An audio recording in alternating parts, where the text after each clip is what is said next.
Okay. You set? All right. I call to order the Township of Hillsborough Planning Board public meeting of June 25th, 2015. Please join me in the Pledge of Allegiance. I pledge allegiance to the flag of the United States of America and to the republic for which it stands, one nation, under God, indivisible, with liberty and justice for all.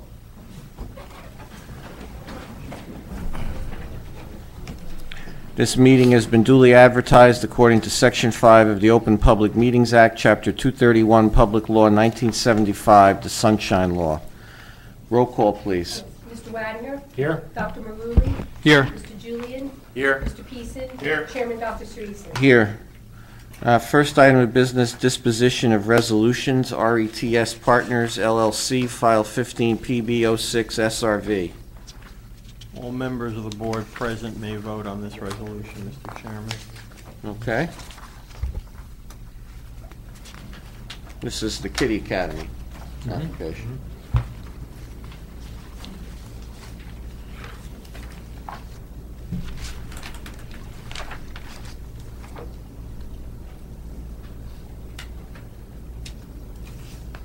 Your motion? I'll make the motion. Second. Okay. Any discussion? Any comments? Okay. Roll call. Mr. Wagner? Yes. Dr. Maruli? Yes. Mr. Julian? Yes. Mr. Peason? Yes. Chairman Dr. Cerisi? Yes. Is there any business from the floor for items not on the agenda? The hearing on Amwell Commons is on the agenda. Okay. Seeing none, I'll actually just take it a little out of order. Just remind the board members you have two items of correspondence in your packet. An NJDEP permit application regarding Duke Farms and the Somerset County Planning Board document having to do with a COA. Okay? So the one item really on the agenda tonight is Amwell Commons, RPM Development LLC, File 15PB09 MSRV SR, Block 16305, Lots 101, 02, 03, 04, and 05. On 495 Amwell Road. The applicant is seeking a minor subdivision with a C bulk variance for relief from lot frontage onto the public street, and preliminary and final major site plan approval, merging 5 lots into one, to subdivide into 2 lots. The front lot proposed 101.01 at 3.7434 acres, and the rear 101.02 at 17.1659 acres. Seeking demolish all but one of existing structures and construct two story multi-unit apartment buildings on the lot, proposed lot 10101, to contain 54 affordable housing rental units with a 14 unit set aside for individuals with special needs, and then associated improvements. The property is part of the new Amwell redevelopment plan and the Hillsborough Township Affordable Housing Plan for round 3 of the affordable housing requirements. Counselor? Good evening, members of the board. My name is Mike Ogrodnik. I'm an attorney at Morrow, Savo, Cameron Grant, and Schalk in Somerville. I'm here on behalf of the applicant, RPM Development LLC. I have 5 witnesses tonight. First and foremost, we have Brendan McBride. He's a vice president at RPM Development. He's going to briefly describe what his role is, what his company is, how they get funding, and how this plan complies with the COA requirements and the zoning. We have Jack Inglace, who is our architect. He will briefly describe the architectural renderings, and some of them you see up there already. We have Mike Ford from Van Cleef Engineering Associates. He is our professional engineer. He will explain the site plan and the subdivision. We also have Peter Vanderkoy, our professional planner, who will briefly touch upon the C-bulk variance that's necessitated for the lack of frontage for the rear lot, And we also have Betsy Dolan, who is our traffic engineer.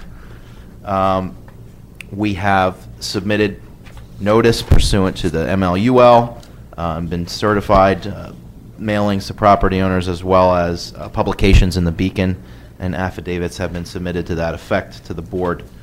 As indicated, this is a COA project seeking to construct 54 units of affordable housing rental apartments in compliance with the Hillsborough Township Housing and Fair Share Plan, which was originally adopted on August 5th, 2010. This was then designated as an area in need of redevelopment and as adopted as an area of redevelopment by ordinance on May 12, 2015. This currently is a cluster of lots that totals about 20.9 acres. Has 751 feet of frontage on Amwell Road near the high school. It's in the Amwell Road West Zone District. Currently, there's 4 residential dwellings, older dwellings on the property, which are slated to be demolished in conjunction with the application. Properties to the north contain residential, and to the west are the home occupation and office zone, which contain single-family residential dwellings, and a parcel to the east contains the medical office buildings and associated parking area. At the rear of the 20-acre property is Roycebrook, which impacts wetlands and wetlands transition areas. And for this application, there's no proposed disturbance in any of the environmentally sensitive areas. The first thing that the application is seeking is a minor subdivision approval to consolidate all of these irregularly shaped lots and to subdivide them into 2 larger lots. One, which is the subject of tonight's application, will have the frontage along Amwell Road, will consist of 3.74 acres. And then the proposed lot, which is located on the northerly portion of the property, will consist of 17 acres and is not the subject of this application. It's not proposed to be improved at this time. Access to the rear lot will be, however, provided, addressing the variance by an easement that will travel through the main driveway area of this development, if the board approves the application. This is an application seeking preliminary and final approvals. It's an application for 2 apartment buildings with a total of 54 dwelling units. The proposed building in the westerly portion of the site will contain 26 apartment units, as well as a community room and a management office. The easterly portion building is proposed to contain 28 apartment units. Buildings will contain a mixed use of 1, 2, and 3-bedroom apartments. We should note that 14 of the units will be allocated for special needs and alternate living arrangement facility housings. The site will be serviced by 100 proposed parking spaces, which access will be provided via a paved driveway, ingress and egress from the northerly side of Amwell Road, and will coincide with the easement dedicated to the back lot on the proposed 101.02 lot to the north. Stormwater management will include porous pavement, underground detention basin, manufactured water quality treatment structure. And of course, the proposed buildings will be serviced by the existing utility mains. Concrete walkways are proposed throughout the site to provide access between the parking area and the apartments, and as well as, of course, landscaping and lighting improvements consistent with the township ordinance and design standards. As indicated, there is 1 C bulk variance necessitated by this application as discussed for minimum lot frontage for the back lot. Unless there are any legal questions, I would like to introduce Brendan McBride, the Vice President at RPM Development, LLC. Please do.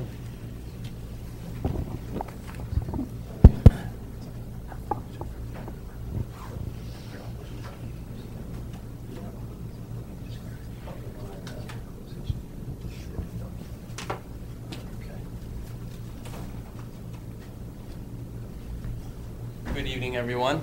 Let Can me you? swear you in first. Oh, of course. Raise your right hand. Do you swear to tell the truth, the whole truth, and nothing but the truth, so help you God? I do. Thank you. State your name, spelling your last name. Brendan McBride, MC, capital B-R-I-D-E. Is this microphone on? Yes. Yeah, that's fine. I'll use that one instead.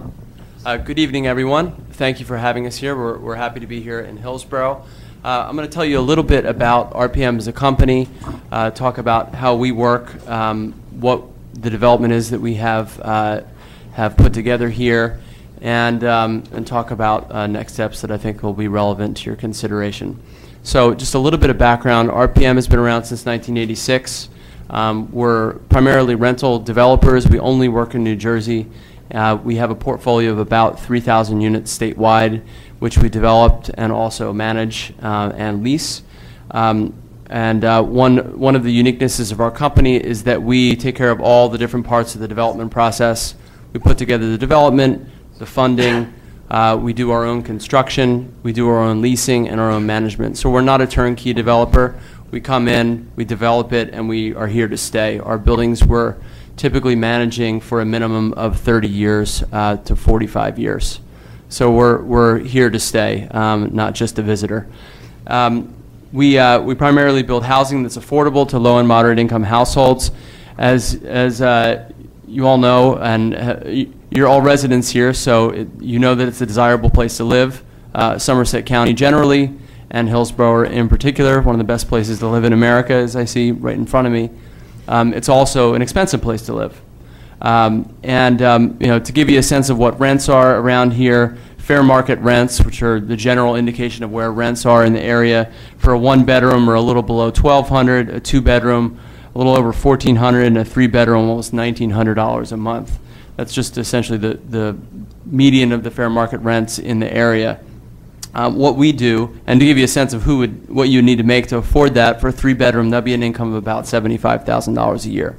So our focus is providing housing options to people that fall below that income level, essentially.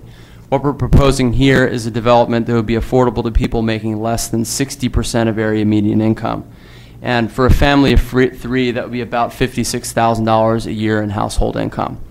So we see a wide variety of people living in our buildings, mostly working people who could, based on income, be a Hillsborough patrolman, a teacher at the Hillsborough High School, even a municipal employee, a daycare worker, crossing guard, et cetera, et cetera.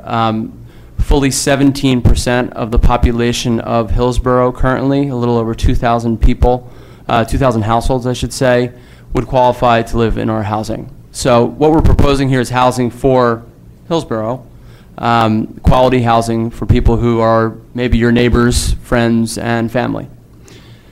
So to give you a little bit more background on the project, the rents that we're proposing for most of the one-bedrooms are between $800 and $975. For most of the twos, between $900 and $1,150, and the threes between $1,050 and $1,325. So significantly below the numbers that I cited before. In addition, we have a set-aside of 14 units for special needs tenants. That tenant population would be people who are living with developmental or physical disabilities. So those will all be two-bedroom units. People would have social services associated with them, depending on what their particular condition was. And the state has put an emphasis on the development of these type of units in Somerset County because there's been a particularly high demand here. And the state will be helping out with some of the housing subsidy for those tenants. Just to give you a sense generally of the demand, we have a huge demand for our housing. We operate 5 developments in nearby Franklin Township, each of which have a waiting list of nearly 1,000 people. We run a vacancy rate of about 2.5% across our portfolio, compared to, for instance, the vacancy rental units in Hillsborough is around 7.5%. So we take great pride on the development that we do. We construct our buildings to last and to be attractive, high-quality places to live. Put up some examples of developments. One on the left is Plaza at Springfield Village, a building up in Essex County in Newark. The one in the middle with the flowers, that's Franklin Boulevard Commons, right off the intersection with Franklin Boulevard and Route 27 in Franklin Township. Bigger, much bigger in scale than what we're proposing here, but giving you a sense of the quality of the finishes. On the right is the same building in Essex County. That's the level of finishes that we would feature in this building here. The architect will give you a little bit more detail on this, but we don't skimp. We don't try to put in the cheapest of the cheap in materials. We put in hardwood floors in the living spaces, have high quality heating and cooling facilities to make utility bills lower, and we're sustainable builders. We have, I believe, more LEED, Gold, and Platinum projects than any developer in the state.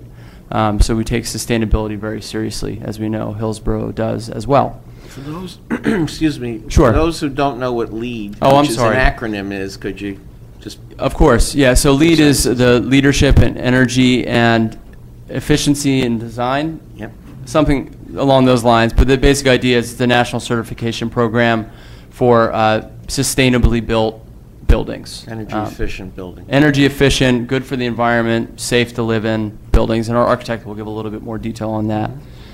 So just a little bit about our process. Once we finish construction, we have our own leasing team. We have pretty stringent leasing requirements. Typically we go through 10 applications to find that one tenant who qualifies, because we want a harmonious community for those who live within it and those who are neighbors as well. We do criminal background checks and sometimes and always landlord verifications and credit checks. We have very attentive management. We have a regional property manager that's based in Franklin Township. We also have a 24-hour live-in superintendent who will live in one of the apartments and care for the two buildings. And you know, overall, as I said, we're not turnkey developers. We're here to become good citizens of Hillsborough. We'll maintain our buildings to a high level of quality, and we're here to stay and to create nice places for people to live in your town. Thank you. Thank you. Any questions from Eric? Sir Grodnick, is the applicant intending to have these exhibits marked? No, Mr. Bernstein. They're just kind of for display. Thank you. Yeah. David? Anything? No, Mr. Chairman, not at this time. Okay. Board members, any questions? No? I guess we need to open Why do they leave public that hearing. mic? Huh? Not gonna leave them up there. Can you leave them up there for a moment? Yes, yes. Yeah. So, motion to open to public? All in favor, say aye. Aye. Any opposed? Okay. So, if anybody from the public has questions for this witness, who's from the management company, about the management, what you just heard, or any questions, raise your hand, you can come up and ask them. Yeah.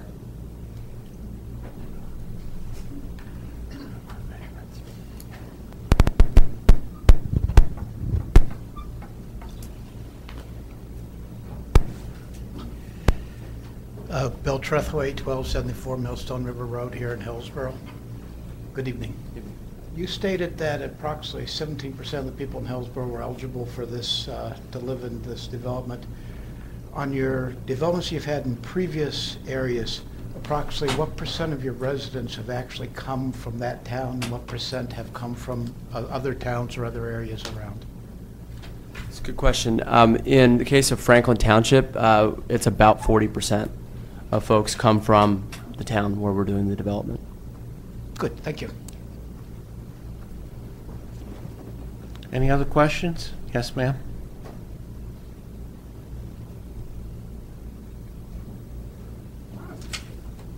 And that, you can change the angle. There you go. Or pull it, or give it a Yeah, or you can pull it out of there if you want, just hold it, that's That's- fine. All right, I'll Yeah. be short, I don't Yeah, have much to that's say. fine. My name is Your name, Diane Morrison, and you need my address, 64 Gabriel Court. I'm concerned with the number of... Ms. Morrison, you need to hold the... I'm concerned with the number of units that you're putting aside for those that are special needs people. And I wondered if you might be able to increase that amount. 14 apartments are going to be gobbled up in 2 minutes flat. Yeah. So I have a son who is a special needs person, and we've looked around for accommodations for him. And in towns like Mercer and Princeton and that area, they have a 4-year waiting list for people getting into to that type of an accommodation. So I'm happy that you're entertaining the thought. If you could increase the number that are for disabled, that would be wonderful. That's it. Just one, just to clarify, the 14 units are the 14 units that absolutely will be set aside for individuals with special needs, but that doesn't restrict us from accepting more tenants with special needs. So if there is a greater demand, we can take on additional tenants who have special needs. Yes, ma'am?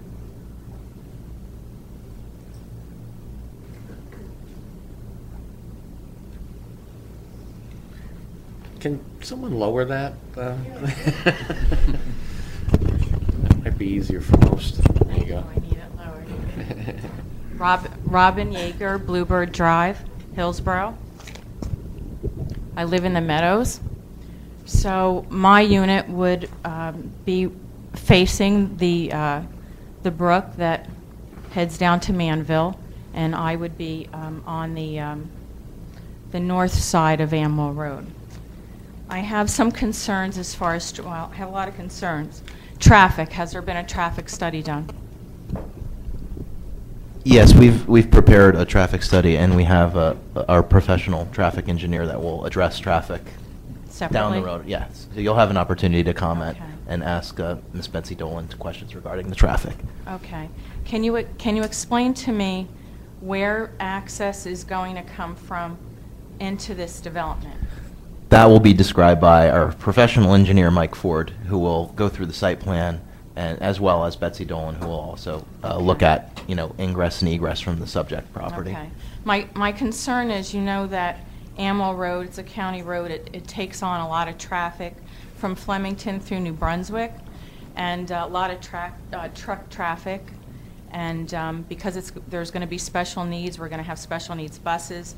There's going to be a lot of stop and go and that type of thing. So I really have concern for the safety of the people on Amwell Road and school buses. And children will be living in this development as well, correct? It's not an adult community. So I really, really have a concern about traffic and how that will be diverted and how people will be safe on those roads. Well, Gas lines, the structures right now that are going to be demolished, are there gas lines going through there?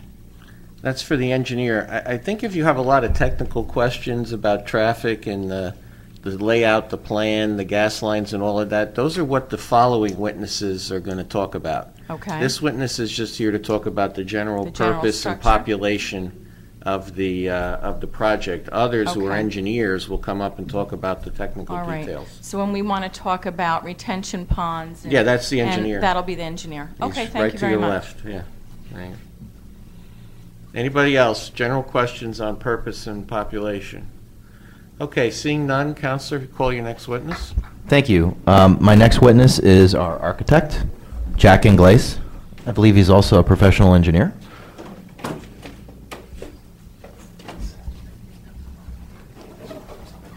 Now, are these going to be marked? These will be marked as well as Mike Ford's exhibits. Okay.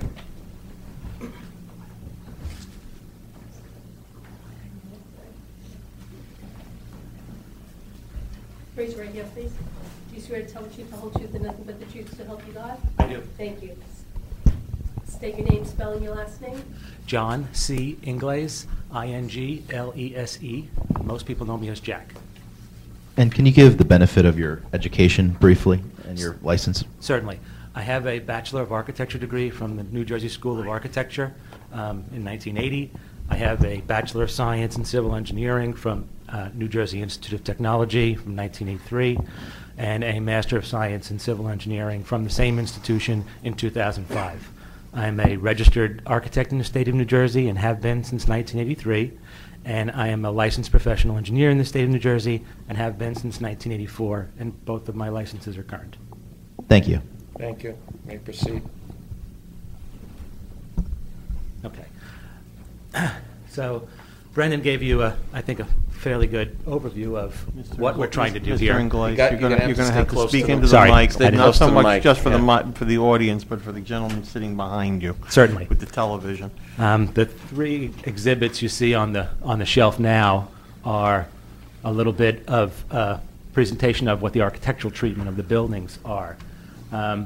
We have two buildings proposed here, and actually I think, Brendan, we should probably put the site plan up first, the colored site plan, just to give a quick idea of how these buildings are laid out. It's behind the community room there.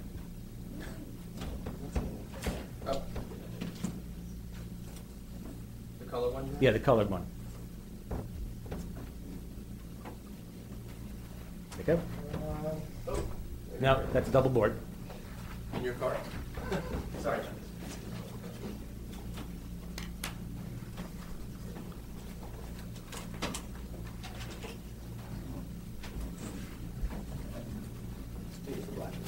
Is this it? Yes, it is. I was just waiting for you guys to really. I knew it was that. Take this instead. Better off with the hand. We're going to identify that the color rendering of the architect as A1. Okay, so what you see in the center there is the site plan for this portion of the property, the affordable housing development. Now, there's Amwell Road is on the bottom. You can see that there's a central main road entrance into the development that's going to serve these two buildings, and it's also going to serve what happens next in the empty parcel behind us. The buildings that we've designed have been split into two individual buildings on either side of that entrance road. They each have their own individual parking lot. They each have their own individual trash enclosures, and the entrances to the building are from the parking lot side. Sir, you need to hold the mic close. Certainly. Thank and I you. can talk louder, too. On the right-hand side, you get a little bit of the flavor of what the treatment of the buildings are. That's a full elevation at the top and a more detailed partial elevation at the bottom. These are two-story buildings, slab on grade, wood frame construction. They have two different tones of brick, two different colors and textures of fiber cement siding. There's more of a clapboard tan siding in the midsection and a sort of sage green, sort of cedar shake treatment siding at the top. Accent trim around the windows and doors. You can see one entrance in that blown up elevation. There's a metal and glass sort of curtain wall at each one of the individual entrances, and each building here has 4 separate entrances. It's set up sort of garden apartment style, so each one of those entrances serves 8 units, 4 on the first floor, 4 on the second floor. Each one of those entrances has a first floor laundry room, so each of those 8 units share a common laundry room. Shingle roof at the top. It has the appearance of being a complete peaked roof, but in fact that shingle roof goes back about 12 feet, and in the center of the building there's a section of flat roof, and that's done to create a place to put the air conditioning condensers so you don't see them, and also all the plumbing vents occur in that inner flat roof, so again you don't see the peaked roof with all the white pipes coming out of it. These units, as Brendan said, are they're designed. These units are probably no different and probably better than most market rate rental housing in terms of finishes and in terms of energy efficiency. All of our buildings have to be Energy Star rated, which means that for benchmark purposes they use roughly 15 to 20% less energy than a code-compliant, a building that's just built to code. Each one of these apartments has an individual high-efficiency gas furnace located in the unit with intake and exhaust piping, so there's no combustion fumes at all within the unit. So forced air heat and central air conditioning. There's an individual condenser for each unit, which I said before is located on the roof. So and an individual high-efficiency gas hot water heater in the unit as well. So every tenant has their own hot water heater and furnace within the unit. Utilities are separate for tenants here. That's actually part of the philosophy of Energy Star, in that you really can't do an Energy Star building without having individualized meters, because the best energy conservation is someone paying their own electric bill. And Brendan mentioned before that this will be a LEED project. All of RPM's projects are enrolled in the LEED program, which stands for Leadership in Energy and Environmental Design. And it's sort of more encompassing than Energy Star. Energy Star is a piece of it. Energy efficiency is a piece of it. The rest of it has to do with use of resources, access to community services. There are a number of different categories, all having to do with how sustainable this project is. Every one of the projects shoots for a platinum rating, which is their highest rating. This project, while certainly will reach gold, I'm not sure if it will reach platinum. This is more of a suburban project than many of our others. Urban projects score better in the LEED program. They have better access to mass transit and other aspects. In terms of finishes on the inside of the unit, could you put the kitchen back up there? The typical apartments here have hardwood floors in the living, dining, kitchen, and hallway areas, carpet in the individual bedrooms, ceramic tile and ceramic tile tub surrounds in the baths. Excuse me. Somewhat upscale kitchen cabinetry, tile backsplashes, stainless steel energy efficient appliances. That's probably close to our current kitchen. That changes as time goes on and style changes, but that's probably as close to what this kitchen will look like in this building. What else? Say that again? Right. So, and the way the buildings are laid out, there's a 26-unit building and a 28-unit building. That's because they're essentially the same structure, but one of the buildings has 2 3-bedroom units replaced by a 2,027 square foot community room alongside of a management office. The mix of units here is all 1s, 2s, and 3s. There are a total of, excuse me, there are a total of 8 1-bedrooms, 32 2-bedrooms, and 14 3-bedrooms. And they range, the square footage is pretty uniform across the board. 802 square feet for a 1-bedroom, 934 square feet for a 2, and 1,207 square feet for a 3. So slightly above, certainly above what the state would consider minimums, and much closer, if not larger, than your basic market rate rental. And I'm not sure if there's more to say. Oh, in terms of the, no, there is. Last but not least, Brendan talked before about the special needs units. This building, having no elevator in it because it's a 2-story walk-up, is required by code to have all of its ground floor units adaptable, which means they're designed to potentially be totally accessible units. All the door sizes, all the bathroom sizes, the kitchen design is all detailed so that the only thing you would need to do in a bathroom to make it accessible is screw up the grab bars and change we have a convertible vanity that we've designed for most of our units, where if you don't have if you don't need wheelchair access, your bathroom has a nice vanity in it. If you need wheelchair access, that vanity converts to a similar looking wall hung sink so you can get underneath it. So all of these units are adaptable. The kitchens are set up so that the counters can drop to get a lower height for a wheelchair. The special needs units will be identified on the construction drawings, and those units will be fully accessible from the beginning. And obviously, any tenant who's moving into this building who needs handicap accessibility, that's the landlord's responsibility to do that changeover. The upper floor units are also designed the same way.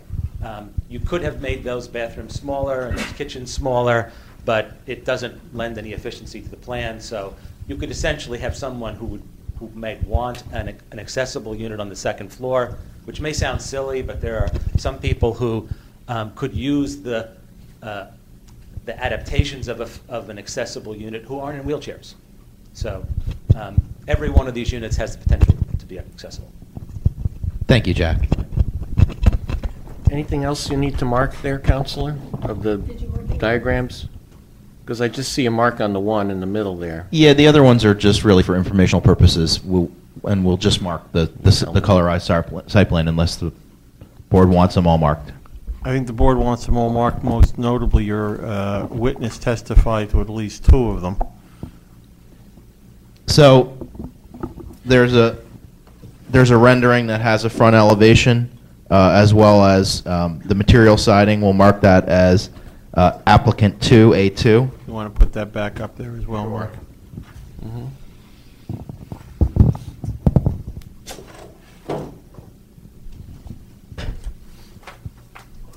And there was another brick there. Yeah. Yes. And we will mark as A3 a sample of a similar kitchen.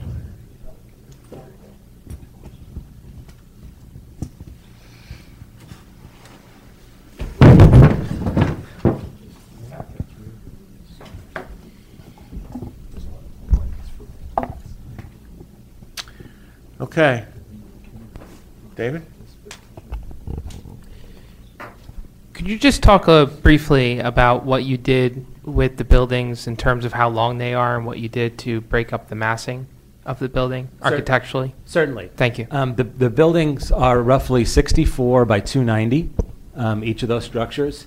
And what we've done is, you can see it in the rendering on the left. Which now has to be marked. Oh, the one we didn't mark. Sorry. Can you describe that? And I'll mark it. Yes, A4. that is a 3D rendering of the left side of one of the front facades. So to answer your question, I think you can see it in both the rendering and in the site plan. The building is articulated in such a way that there's really 3 separate planes. There's the furthermost plane you can see in the rendering at the corner with the living room and a bedroom window, and then it steps in, the brick height changes, and then it steps in again at the entrances, and then it mirrors that. It goes back out again, it comes back in again, so you get that same effect centered around each one of the 4 entrances. And at the back, it does exactly the same thing in terms of how it bumps. The only difference on the back of the building is that instead of having the sort of curtain wall, 2-story high lobby effect at the entrance, there's a There's a window at the intermediate stair landing that you see at the back in that inset. And we've also used the insets at the back as places to mount the electric and gas meters on the sides of those insets so that they're split up throughout the building and you don't see a bank of 26 gas meters and 26 electric meters slapped on a blank wall. And then the roofs mirror that so that you don't get a continuous roof line and gutter line all the way around the building. And we've actually, the roofs actually bump up slightly and down at the entrance. Again, to break up the length more than anything. Okay. Thank you. Yes, Mr. Chairman, a couple questions. Could you kindly provide some testimony as far as how the community room is going to be used, the types of activities that will be held in there, the purpose for it, and so forth? The community room is solely for the tenants in the building. Typically, in these developments, the community room is used for any gathering where you would want to bring all the tenants together for meetings, for events. There are, I think Brendan could probably speak to this a little bit better, but there are generally scheduled activities in these buildings. The owner of the company is a big yoga buff, and he schedules classes, and generally they'll put computer desks in there and do computer training for residents. So there's a part of the management staff whose job is to plan activities for that space, and they tend to tailor them around what the tenant population finds most useful. So those scheduled activities, meetings, and so forth are typically solely for the tenants, not for their guests and so forth? Yes. Okay. Now, you described the 14 set-aside units and the architectural features that are within those. Are there any other architectural features that are different in the set-aside units than would be provided in the standard units?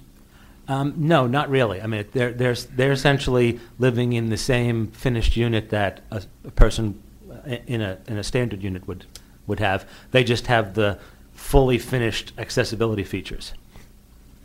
Okay, and I heard testimony relative to the air conditioning units being mounted on the roof. Correct. Where they're mounted, are they in a recessed type roof?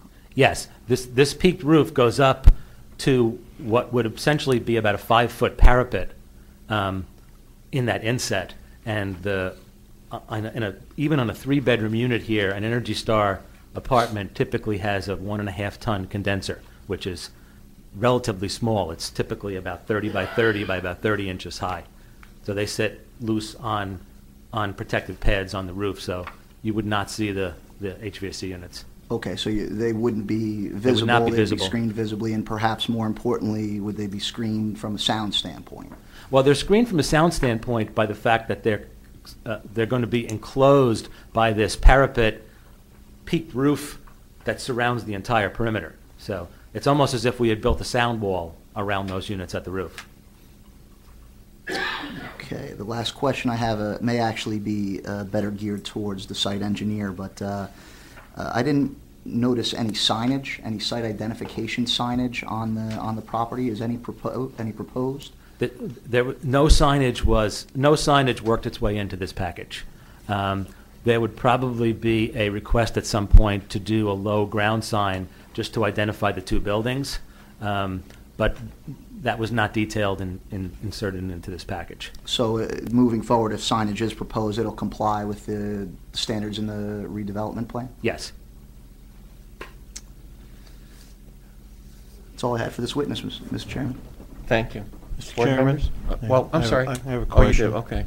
Mr. Inglese, could you indicate where you indicated the breakdown of the number of units at 8 one-bedrooms, 32 two-bedrooms, and 14 three-bedrooms?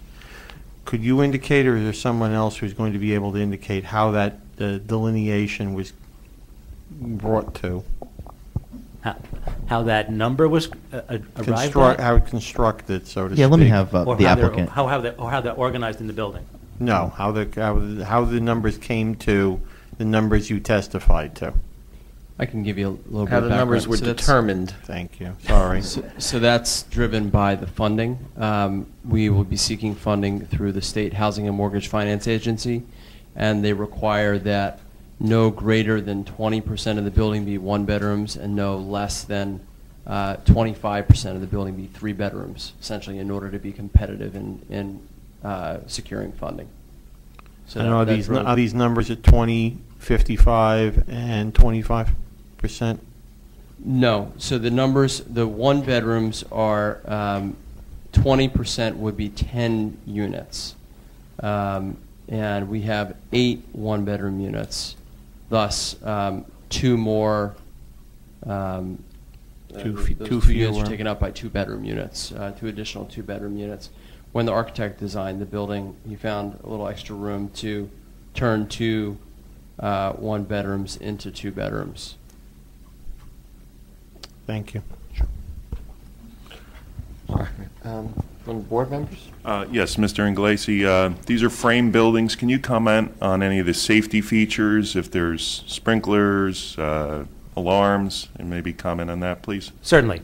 Yes, these are multifamily dwellings, so they will be fully sprinklered. There's a requirement for the floor assemblies between the units to have a 1-hour fire rating, as well as the demising wall between that stair and the units is 1 hour fire rated. There's also a requirement for the floor assembly of the second floor to have a sound rating between units as well. As far as alarms, there will be hardwired smoke detectors in every bedroom, hardwired carbon monoxide detectors outside within the proximity of every bedroom, as well as common area fire alarm smoke detectors in the stair halls, and the common area fire detection system would also be interconnected with the sprinklers with a flow alarm, and that would all have to be remotely monitored. So the common area fire detection system is monitored by an outside third party. So it's sending its signal.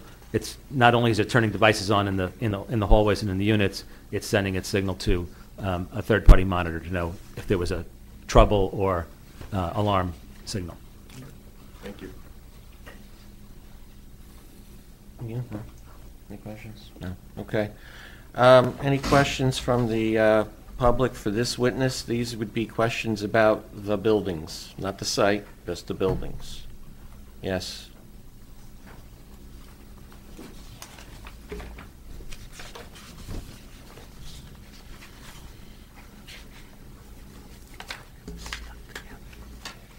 Beltrethway, Millstone River Road here in Hillsborough. What's your scheme for garbage and recycling? Okay, each one of the buildings, if you see the site plan behind you, at the close to the entrance drive, you'll see a sort of angled inset. So there's trash enclosure proposed in each of those locations. Each of those would be for one of the buildings. Tenants would be bringing their trash and recycling directly out to that enclosure into enclosed dumpsters within the enclosure, and then picked up by private carter. Okay, and I assume your accessible entrances are such that the people in wheelchairs would not have difficulty carrying out a basket or something to take the recycling garbage out? Yes, you can come out of that first floor at grade, and you would just be able to, there would be a drop curb to get you across that parking lot and another drop curb to get you into that trash enclosure. Thank you. Looks very nice. Thank you. Any other questions about the buildings? Yes, sir. Come on up.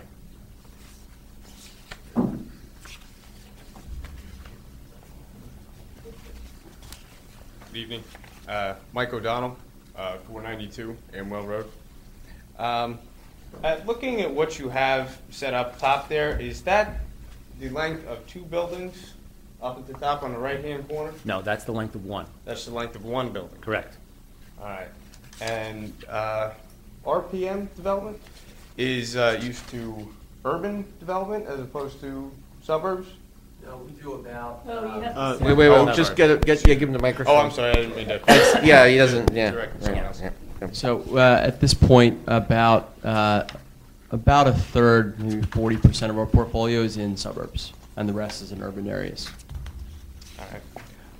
As of right now, what we're looking at there looks very urban to me. Looks like what they're doing in New Jersey, in Jersey City, Hoboken. It looks great in urban development. In the suburbs, it looks like about 1,000 feet or more of Lego blocks. Not particularly appealing. No offense. None taken. But And how far back are these houses from the road? I believe we are, you might be able to answer that better than I in terms of what the exact setback is. Oh, I'm Yeah. sure. He hasn't been sworn in yet, so he can't answer that Alright. yet, It's but he'll beyond the- talk about that. It's beyond That's the a- 50 feet, but I'm not sure what the number That's is. a feature of the site, not the building. You know, Okay. where the building's positioned, that's the site plan. So he'll be. The site plan would also include any kind of greenery out front? Yes, yes, along the lines? yes, All right. yes, yes. All right, then we're good there. Thank you. Okay. Anyone else about the buildings? Okay, seeing none, Counselor, you can call your next witness. Our next witness is Mike Ford, our professional engineer from Van Cleef Engineering.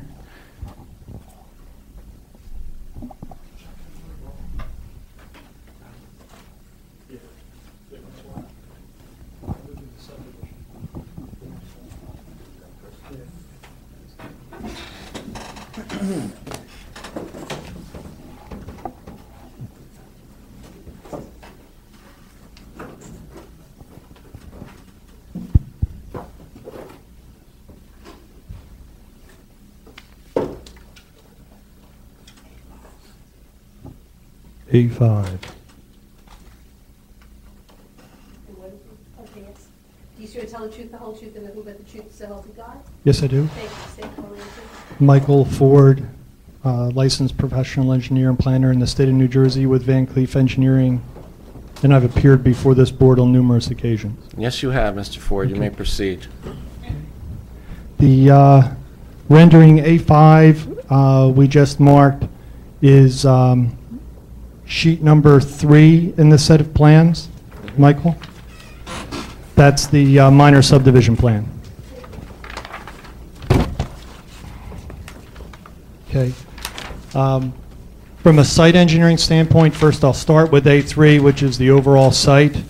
As described at the introduction of the application, there's a subdivision element which consolidates the existing lots and then creates 2 lots, one being the 3.7 acre parcel along Amwell Road, which is the subject of the site plan application, and then the remaining lands, which is the 17 acre parcel at the rear or north portion of the property, which contains all the environmental sensitive areas that have been mapped, such as floodplain, wetlands, which will not be impacted by this application. On that parcel to the rear, to the north, the 17 acre parcel would be the subject of a subsequent application by another applicant. This applicant is, we have no knowledge of exactly what would be going on there now. The subject of this application is specifically the site plan element, the 3.7 acres along Amwell Road for the 54 unit apartment affordable housing that's proposed. From a site plan element, as described by, and actually we can put the color one back up, that's easier to see, the middle one. The site plan that Jack had up there? Yeah. A1. Is that A1? A1 is the site plan colored rendering, which matches the site plan plans that have been submitted as part of the application. Just one access driveway from Amwell Road. Amwell Road, as you know, is a county regulated road. We've made application to the Somerset County Planning Board and actually received a review memorandum from the county dated June 16th, which I'll reference and go through in a minute for the board's information. So the county has jurisdiction over the driveway and all elements associated with the construction of that driveway. The existing structures be removed. There is availability to all the site utilities necessary for the project in Amwell Road. That is public sewer. We've made application to the HDMUA, the Hillsborough Municipal Utilities Authority. That application's pending. We also have contacted New Jersey American Water regarding sewer or water service availability, and there is other utilities such as gas and electric immediately available at the frontage of the site. with regards to stormwater management. We have prepared a stormwater management report as part of the application that was submitted not only to the township and the board's engineer, but also Somerset County Planning Board, the Delaware Raritan Canal Commission, the Somerset Union Soil Conservation District. All those applications are pending, and as I said, I'll reference the county's report in a moment. The drainage essentially is being handled by the site as it is today, with the existing houses primarily the runoff is directed toward Amwell Road.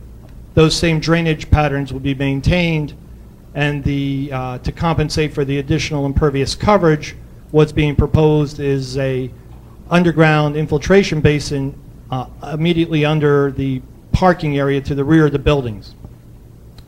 We chose this alternative as opposed to, say, an above ground or open detention basin system, because we have limited green area, but the green area we have is in front of the buildings, between Amwell Road and the buildings, and we thought it best, while perhaps maybe more expensive to have underground detention underneath the parking area, it would be best not to provide an above ground open, what some people feel is an unattractive landscape feature immediately between the buildings and the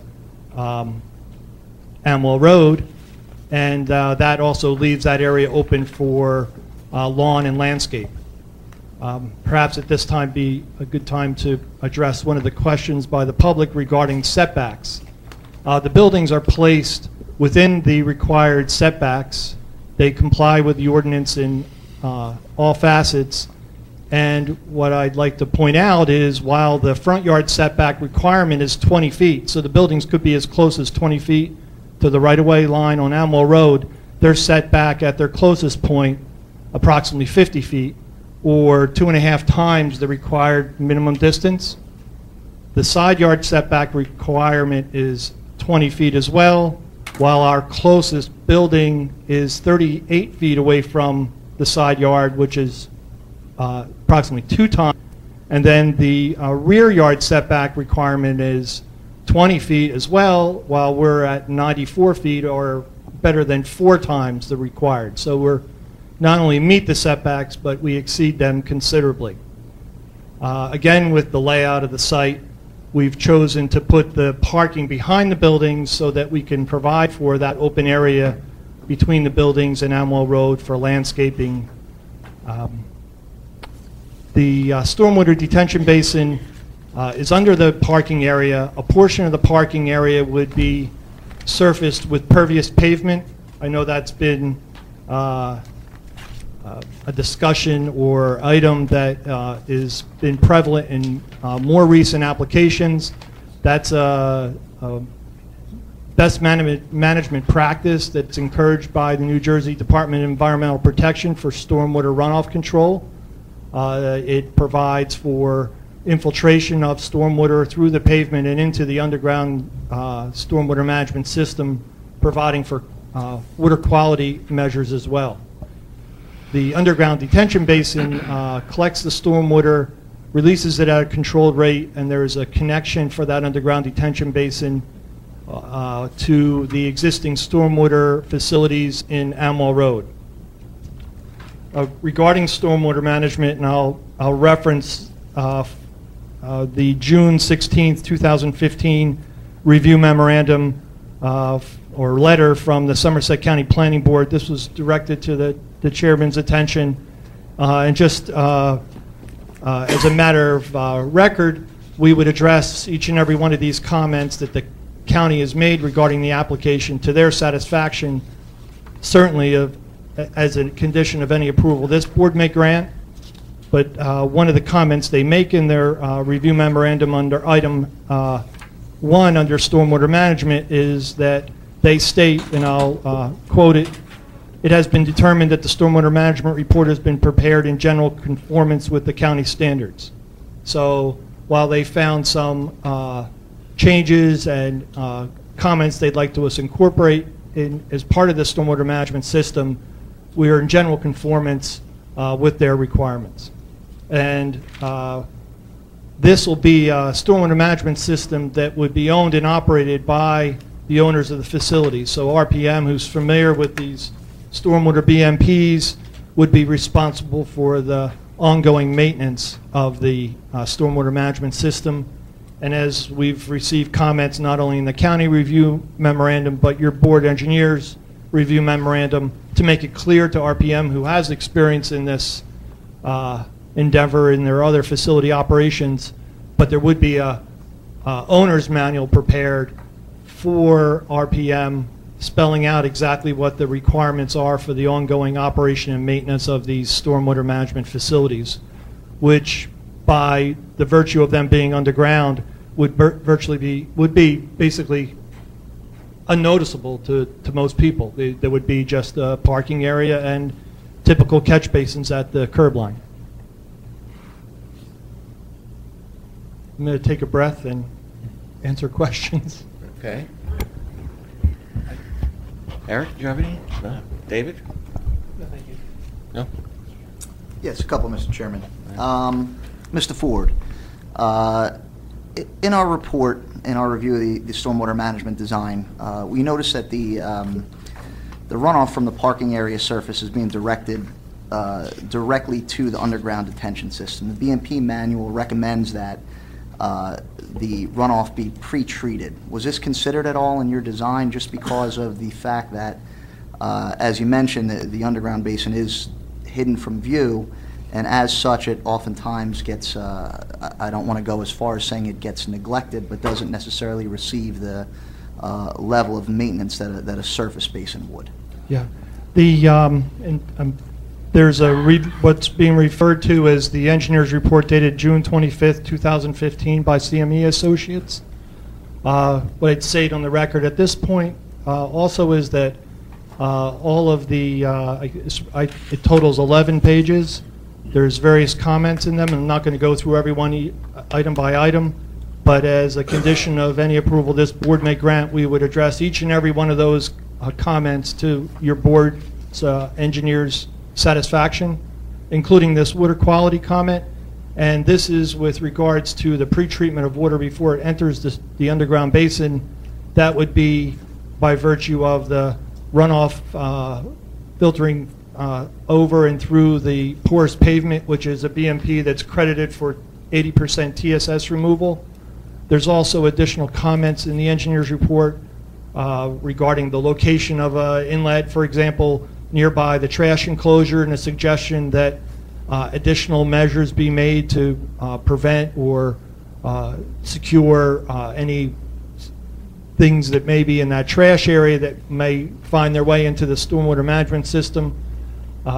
As the board, I'm sure, is familiar, you see now with curb line catch basins, what we refer to as a B inlet, the heads of those catch basins are not as open as they used to be. There's, I'll say, like, I'll call them fangs, or there's trash racks, if you will, to keep things from getting into the system. Again, just like every other comment in the engineer's report, we will discuss and address that issue to their satisfaction. And that also holds true for the June 22nd, 2015 review memorandum by Mr. Coyce. He suggested some supplemental landscaping along the westerly track boundary where a 20-foot area is preserved where there's existing trees, and most of them are deciduous, and the recommendation was to supplement those plantings, those existing trees, to be remained, but supplement them with some evergreen trees to advance or heighten that boundary buffer, and we would do that again to Mr. Coyce's satisfaction, as well as all the other suggestions regarding landscaping, and that includes street trees along Amwell Road, additional street trees along Amwell Road. There was also a question regarding generators. There's no generator shown on the plan, and there's none proposed. There was a discussion earlier about the site signage. We haven't shown a detail on the site signage by the entrance driveway. but we would supplement the plan with a complying site sign identifying the location, but not only the location, but the address for emergency services identification of the property. And I understand we may have to consider another development name other than Amwell Commons, because there is an Amwell Commons actually directly next to the auto parts place on Amwell Road just behind ShopRite. But that'll be designated and identified on the sign. A street sign can be provided as well. There was also a question and a request to provide some outdoor street furniture like benches or a picnic table. The applicant is perfectly willing to do that as well to the professional satisfaction. And there was a question whether there would be a sales trailer. In discussion prior to this evening's meeting with the applicant, they do not envision or consider a sales trailer. What they anticipate is that, well, it's not sales, but rentals would be handled through the management office once the buildings are up. There may be a temporary construction trailer, but that's a subject of a building permit application directly with your building department. Well, and as typical with any construction site, you have the construction trailer, of course. Anything else? Yes, Mr. Chairman, that's helpful. That the applicant is willing to comply with the comments on our report. Obviously makes things much easier and much less painful for the board and public. I would also point out that a few technical comments aside, based on our review of the stormwater management system, it does appear to comply with the applicable standards. And in fact, there are factors of safety that are built into the design that the applicant's engineer has not taken credit for. Mr. Ford, is it anticipated to phase this development, or is it expected that the entire site will be developed at one time and COs sought for both buildings at the same time? There's no phasing envisioned.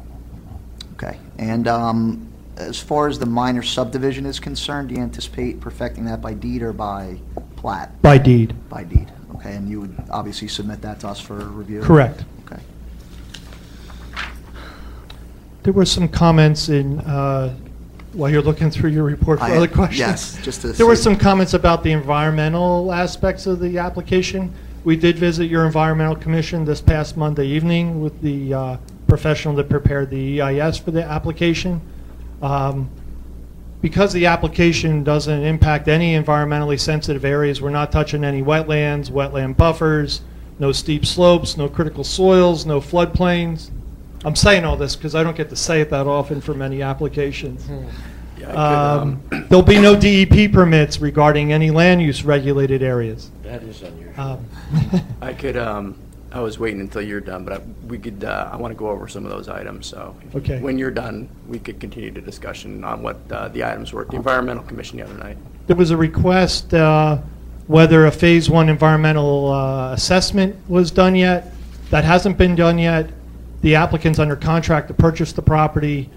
He would be doing that and is in process of doing that, and that would certainly be required by any financial institution, including the state financing aspects of this, and any environmental issues that may be not directly related to this application, because they're not caused by this application. We're talking about potential existing environmental issues with the land or the homes that exist there today would have to be cleaned up and addressed prior to any COs being issued for the housing.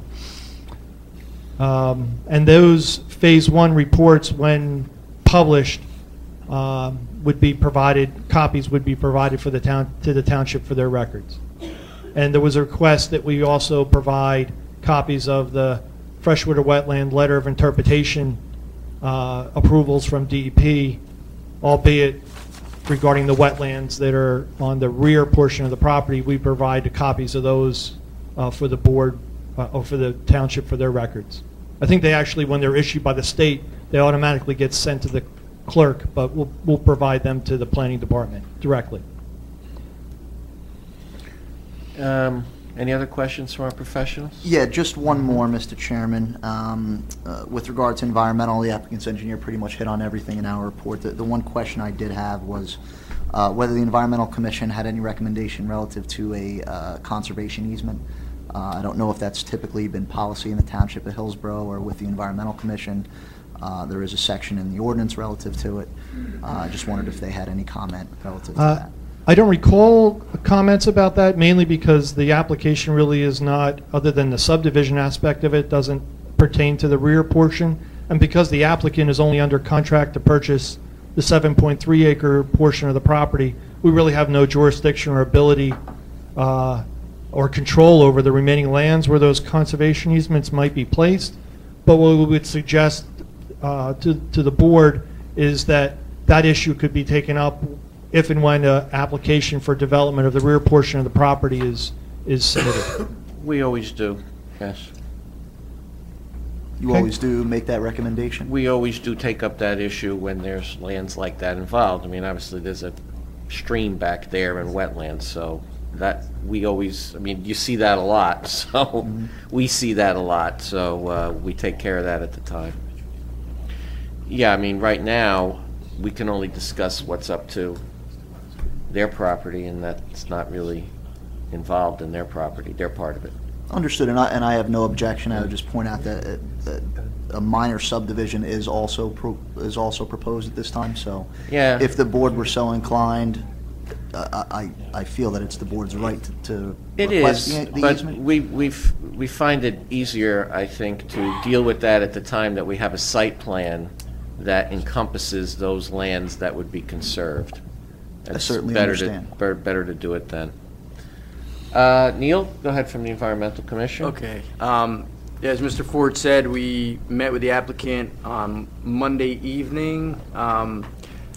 Mr. Ford touched on most of the items that I was going to cover. I do want to mention that there was an LSRP at the meeting, and an environmental impact statement was developed by that LSRP. The Environmental Commission reviewed the environmental impact statement, and the environmental impact statement had findings of no significant impacts. So that was reviewed. That report was from May 2015 by Dynamic Engineering.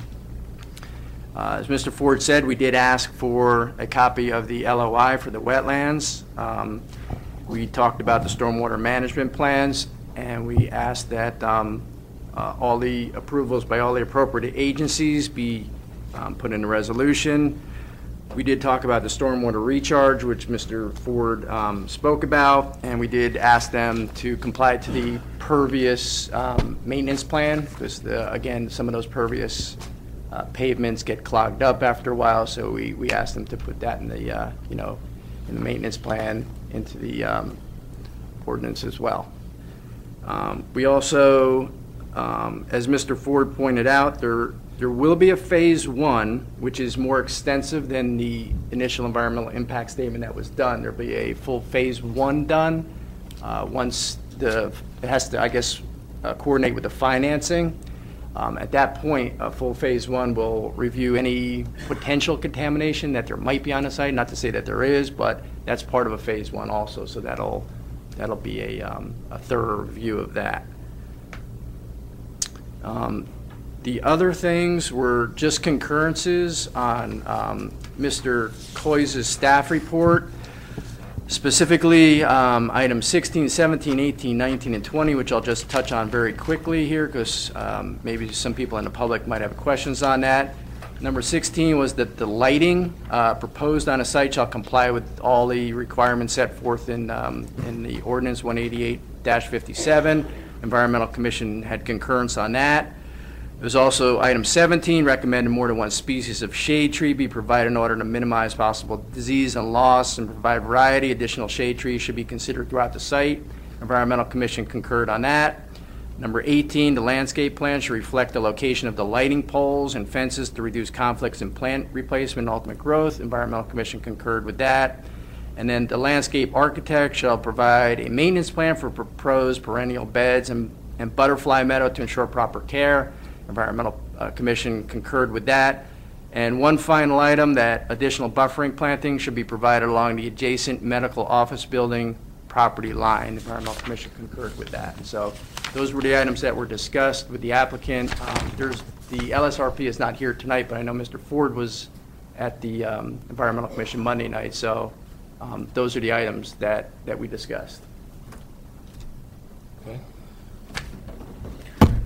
Yes. Mike, can you describe the proposed lot line on the north end in relationship to that future road and the access to the parking lot, the access on the east side from, I guess, the adjacent, was that the medical building there? So, when I'm looking at the site plan, I see the lot line, and then I see that proposed road on the other side, but there is access to the parking lot, and how does that all fit in? Yep. By others, in the development of the redevelopment plan, there was some conceptual thoughts of how access would be gained to the property. The single access we're proposing to Amwell Road, and then it's envisioned, although we don't know exactly where it would be, or the final design certainly, for the rear 17 acres, but they would gain access through our driveway, the driveway that's being created to Amwell Road for the affordable housing project, but they'd also have an alternate means of access via an easement that was created when the driveway on the medical office to the west of us was approved by the township. There was an easement created along that driveway that would allow for the ability for this property to connect the driveway to it, which would provide for flexibility of access, for example, for emergency vehicles, if and when that rear portion of the property is developed. Right. Right. We know our fire marshal doesn't like a single access. Right, to right, property, yeah. And yeah, I guess, and that was another thought I had, is that, okay, so this is all proposed, so there would not be, at the time of completion, an additional access, correct? It'd be the primary access off of Amwell Road. Right. Yeah. Correct. Okay. And then basically the access to the parking lot just stops at near the lot line, that north lot line. Right. We could truck the access driveway to our rear property line and stop there. Stop it. Okay. Yeah. Okay. Yeah. And then it would be available as good planning for potential access to the rear portion. Right, as well as, yeah, As well the as center the- and also towards the east. Correct. Right, okay. Right. Yep. Yeah, the subject of this application, on the site plan, we show it, albeit in its labeled a potential future road by others. We don't, that's not a certainty, but it shows how it could be planned. Right. Yeah, that's good, thanks. Yes. It's one of the few, I guess, apartment or developments that I see that abuts a main road in Hillsborough. A lot of the other multifamilies, there's tertiary roads, and you always see cars parked on them. Have you given any thought as far as the number of parking spaces, not so much what the regulation is, but from a practical standpoint, that there's really no overflow parking where visitors or others can park? And given the number of units and the number of parking spaces, 99 or 100 parking spaces proposed, have you given any thought to the practicality that this project is on a main road where people can't just park along Amwell Road? Yes. Certainly, parking is prohibited along Amwell Road. The applicant in its other facilities, first, this is, we're proposing 100 parking spaces, while the required number of parking spaces is about 87. So we're in excess of the minimum required by the ordinance of 13 additional spaces. So it's already built into the plan, that flexibility. And the applicant doesn't, from the operation of its other facilities, envision that that even the 87 would be necessary. Their experience is not that's for this type of facility is necessary. And that's taking into account a suburban setting as opposed to an urban setting, meaning people are going to be driving cars in a suburban setting pretty much 100% of the time. I could, maybe the applicant, yeah. Okay, that's fine. To give you some perspective, we've done parking studies in buildings in Franklin Township that are pretty much identical unit mixes, and with less access to public transit than you have here, because there is a little bus that passes. It's a little bit over a third of a mile, one of the county buses. But notwithstanding that, I know that with the suburbs, people use cars. Our 1 and 2 bedrooms typically tend to be one-car households. Certainly the 1 bedrooms are 1-car households. We have an occupancy restriction on our 1 bedrooms with 2 people per apartment. So usually it's a parent and a child. If there's 2 people, and typically it's just 1 person. When we've done studies in Franklin Township, depending on the building, they've been between 1.2 and 1.6 cars on average per unit. So that falls significantly below what we have provisioned here. Oh, sure, yeah, and in the case of the special needs units, it's going to be less likely for people to have vehicles. There'll certainly be visitors or the social service organizations that are providing people services will be there at times, and there will be vans that will be providing transit to people. Typically, those vans are not going to stay parked, though, at the development. I suppose the idea would be that would be mostly during the day when other cars are away with people at work, I guess. In any case, they only have to conform to the ordinance. So that's kind of a limitation on what we could say. Anybody else? Okay. Questions from the public about the site plan? Yes.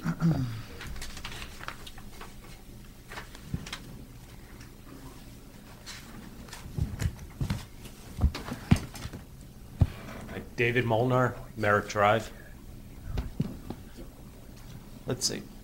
I think the can of worms probably just got opened with the parking spaces, and Mr. Pearson, hope I'm pronouncing that right. Yes. Exactly on point.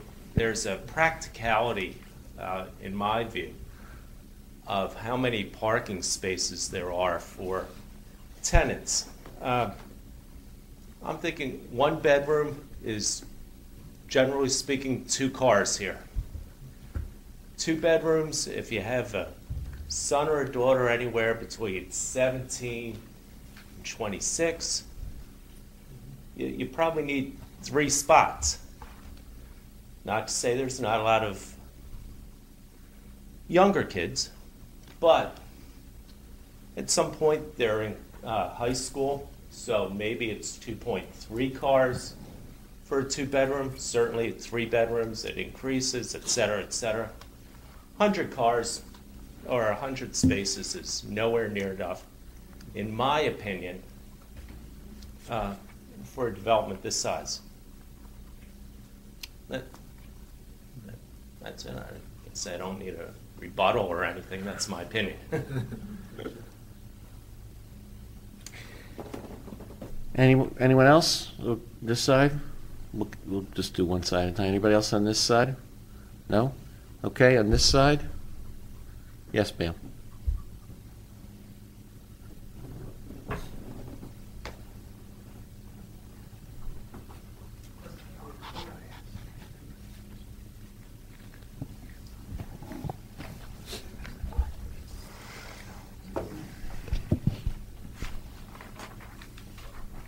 My name's Margaret Wharton. I live on Bluebird Drive. First, I think I'm going to agree on the parking issue. If you've ever seen Bluebird Drive, you probably will find that 100 places are going to get filled up pretty fast, and then there's going to be the fight for parking. Hillsborough is a family town, and people do tend to have a lot of cars. The other issue is I realize that it's probably not an issue for this development of that property, but I would like the planning board to consider the Royce Brook issue. It does tend to flood now. Trees came down on it with Hurricane Sandy, which is acting as minor dams, and when it rains heavily, it does tend to flood. The The fact that the Meadows has used it for its storm drains to dump into does not help the situation at all. And the basements in the Meadows homes that abut onto it frequently flood in very, very, very heavy rains, and it is a consideration. So I don't think this one is going to be a problem for it, especially since storm drainage seems to have been well thought out. But in the future, I think it is going to be a problem for us all, because whatever is developed upstream tends to create more water coming downstream. Thank you. Okay, anyone else from this side? Yes, sir?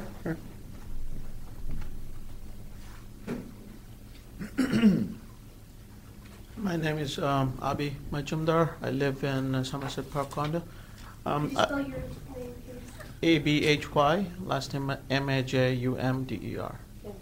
I know we talked about the access. I just want to know, sorry, I haven't seen the site plan yet, but if there are any access going to be considered on Merritt Drive in future?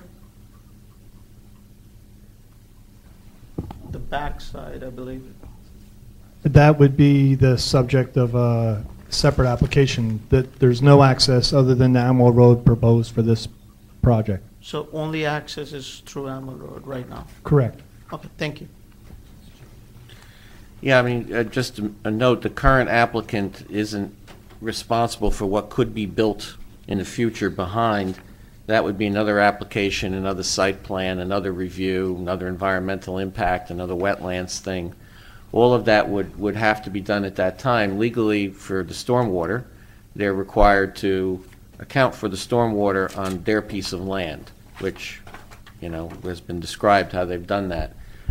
In the future, whoever develops the other part would have to account for their stormwater, and I would agree that that would be a much more complicated and difficult thing for them to do. Anyone else on this side? Yes, in the back. Okay. Oh, David, you want to go first? Go ahead, David. Go. I'm sorry, Mr. Chairman. Just a quick comment, just for the sake of any folks out there that might be concerned about Merritt Drive. My understanding is that the applicant doesn't actually own any land that's directly adjacent to Merritt Drive.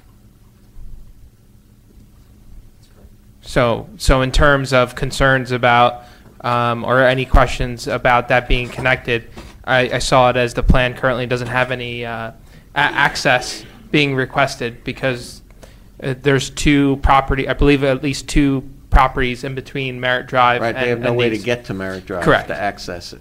Just in case it's a concern from somebody. Yes. Thank you. Okay. Yes, in the back.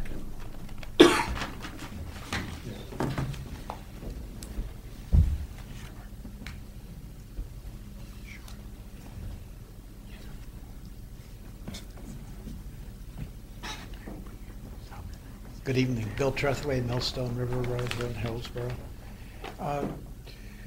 As part of this application, you're requesting a merger of lots and a minor subdivision. And with that minor subdivision, you've created the necessity of a bulk variance of access through the property that we're discussing tonight. Is that correct? Yes. Okay. So, and also from what I believe I'm hearing from the testimony, you don't know what's going to be back there, but you do know there was a redevelopment plan that was proposed. You have a general idea what's proposed. Is that correct? That property's in the same zone as this property. It's part of the same redevelopment plan. Right. Just it's not the subject. Was a use shown for that property it's not in a that redevelopment plan? I don't know whether there was a layout. It doesn't matter because it's conceptual. It doesn't matter. Since yeah. you don't know what the use is, and you've also testified that your only known access to that property is your driveway that you're making on your site, how do you know your driveway is adequate for whatever that use is going to be back there, especially how it pertains to emergency vehicles accessing, turning around, and items of that sort? Because you've testified that you are providing the required access to that lot as part of your variance requirements. I'm just trying to figure out how you plan that out if you don't know what it is, or what did you plan it to be? Perhaps you might not have heard or understood Dr. Maruli's question earlier was regarding access to the rear. And as I described, there's not just a single means of access, as you just said, through our project. There's also availability of access to the rear parcel through an easement on the lands to the west of this site. But you then, to the last. So there's two means of access. Okay, so there's two means. You said there's only one in the last one, to the answer to the last question. But that's okay. So what? For this with the particular two site, means- we're proposing only Again, one with driveway. the two means, you're asking for a variance, and my question is, how do you know that the access you provided through your property is sufficient to meet the requirements to allow the board to grant you the bulk variance? Perhaps we have a traffic consultant. Maybe your question is better directed to a traffic consultant because it's regarding volume and access. Well, But we there's also items such as boulevards on access into areas that are required for safety purposes and other such, which is part of the site plan. But I don't know how you could do a traffic study on the road if he doesn't know what's back there either. Mr. Chairman, It really is irrelevant to this Yeah. application. It's all relevant to the next application. For instance, this application only has to provide what's sufficient to it. Now, the concept of there being a redevelopment plan and a future plan, mention is being made that this access here would be intended for the future plan as well as to create another one on the side. But if the future plan comes in and this is not sufficient for it, then the future plan is in trouble. Right. That's true, but not this application. it's a limiting factor to the next development. Right. So Except- let me finish. Okay, so this is the approval for, potentially the approval for this plan, okay? So since the other application has to comply in every way, this would only be a limiting factor to the next application. So it's not offering carte blanche to the next application. If anything, it would limit it. So it's. And the other thing is that we do have the traffic engineer coming next, who would be the person to ask exactly these questions of. So they should be held for that person, and not for the engineer here of the site plan who's talking about this site plan. Yes, Mr. Chairman, I'm not talking about the application for the site plan. I'm talking for the application for the merger lots and the minor subdivision that eliminated the capability of getting to the lots from access from Anwell Road, and their statements that they have provided adequate access to that lot from Anwell Road. I was just asking how they could figure that out. And that's what the traffic engineer would tell you. Anything else for this witness? Yes. The person behind you asked first. But, yeah.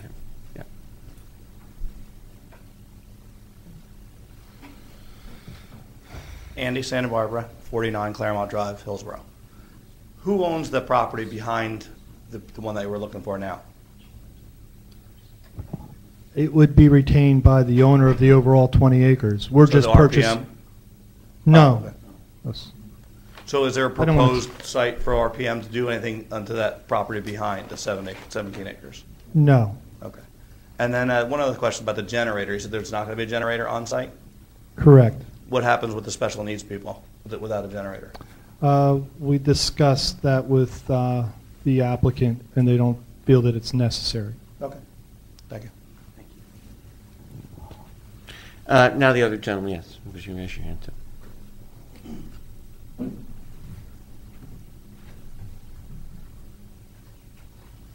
Thank you, Mr. Chairman. Again, Mike O'Donnell, Amwell Road.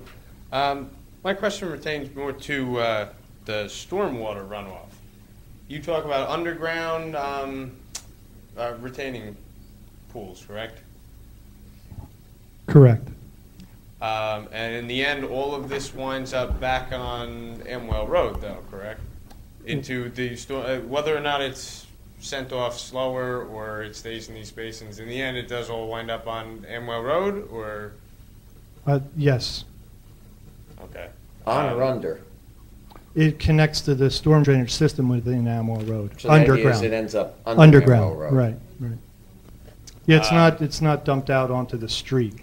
There's existing storm drainage system with Amwell Road, which consists of catch basins, underground pipes. We connect to the underground piping system.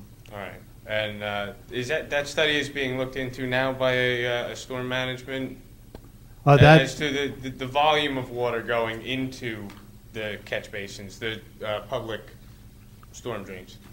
That was already reviewed. It was addressed in a drainage report that was provided to the board and required of the applicant. And reviewed by our engineer.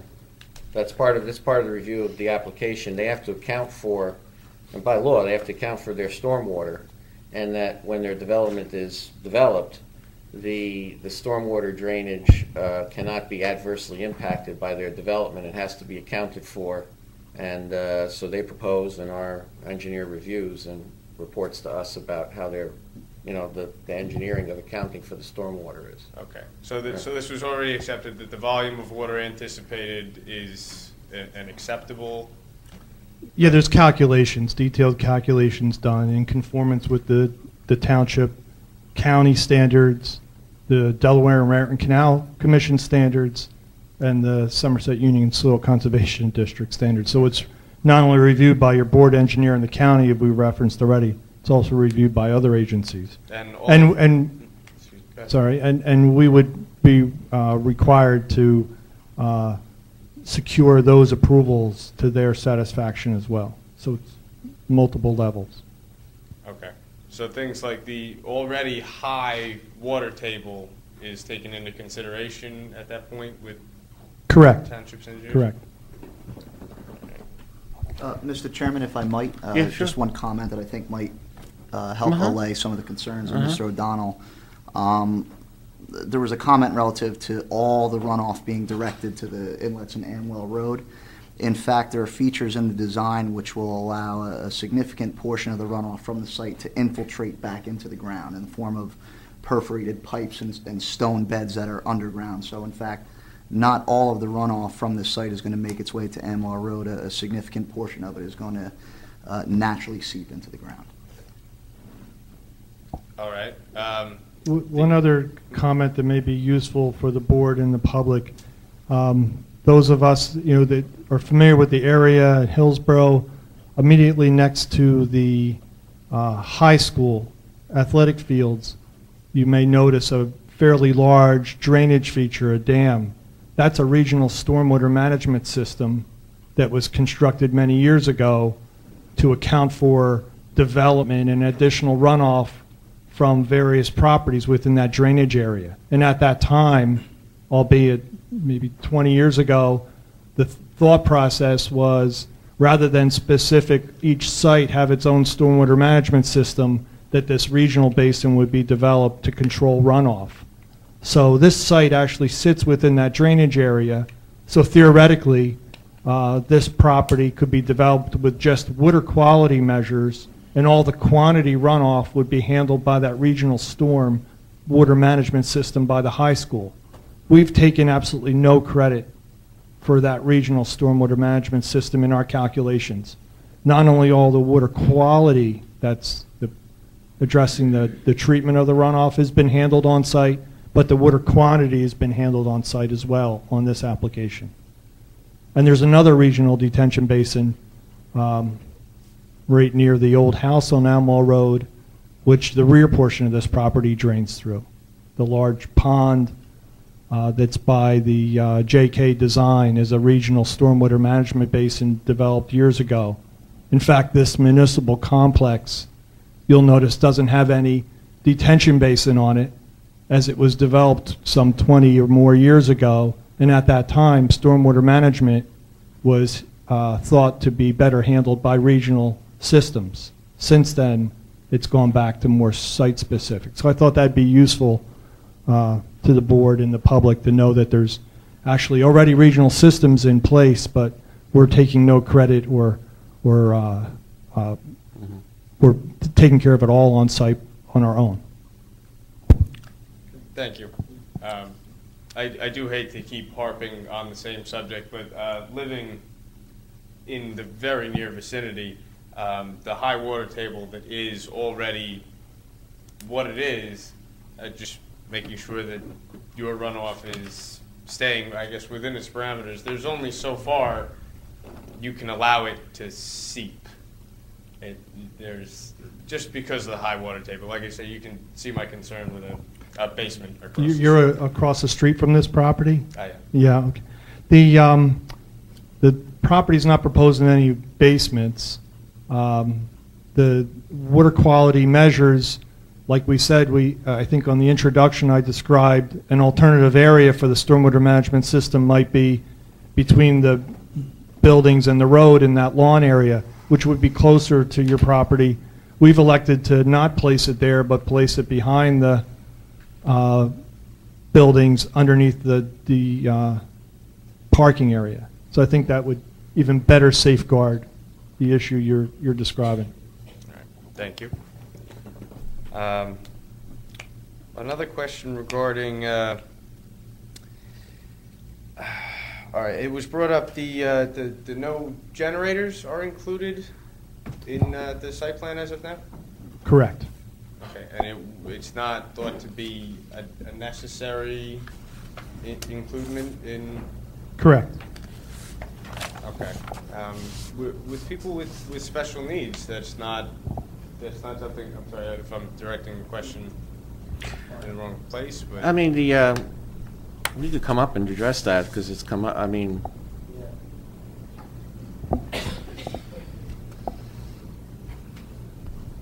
We would have an emergency management plan in the case that something happened and the electricity went out for a duration. But it's not something we typically include in our building. It's not something that's required by law. And it is a pretty great expense, and the budgets for these projects are limited, so it's not something we've opted to include. Sorry, one more. The expense for the generators, I understand the expense in that, but the amount of storms that come through that can potentially take out power in something like this, would there be emergency management to come in and remove people from the site if necessary, if needs require? Yeah, I wouldn't be the one to actually prepare it, so I don't want to speak to what the exact measures would be. But our management for every building has an emergency management plan in case any number of things happen, including electrical outages or storms or hurricanes or fire, any kind of calamity. So that would be included in that. I'm not the one that develops it, so I don't want to speak for them and tell you what it exactly would be, but we do have plans in place for that kind of situation. Yeah. Thank you.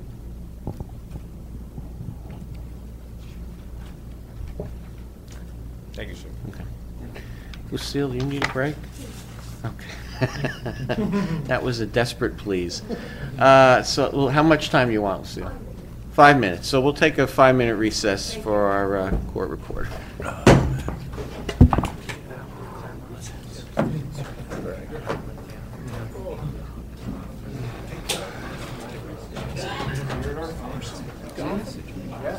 Apparently, the people are all supposed to be on the first floor. Because there is no elevator, so they would have to be on the first floor. Everybody's watching. Because the no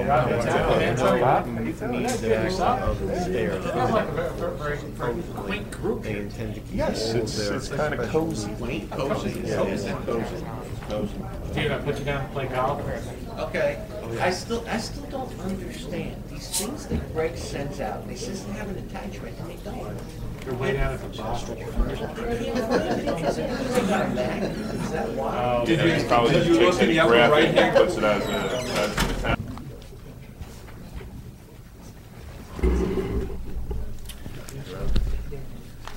Okay. We back, Kaz? Yes? We're back? Okay. So as soon as you're ready, Counselor, you could introduce your next witness. Thank you, Mr. Chairman. Our second to last witness is Betsy Dolan, and she is our traffic engineer. Could you please give the benefit of your education?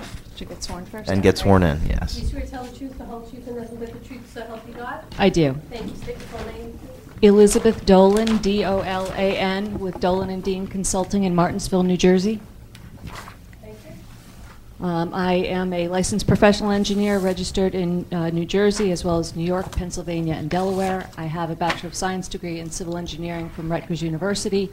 And for 29 years, I've focused in the areas of traffic engineering. I have, since being licensed, appeared in over 200 municipalities and qualified as an expert in traffic. And I've also had the benefit of reviewing applications with regard to traffic impacts, DOT permitting, parking, on behalf of many planning and zoning boards throughout the state as well. Thank you. You may proceed. Thank you.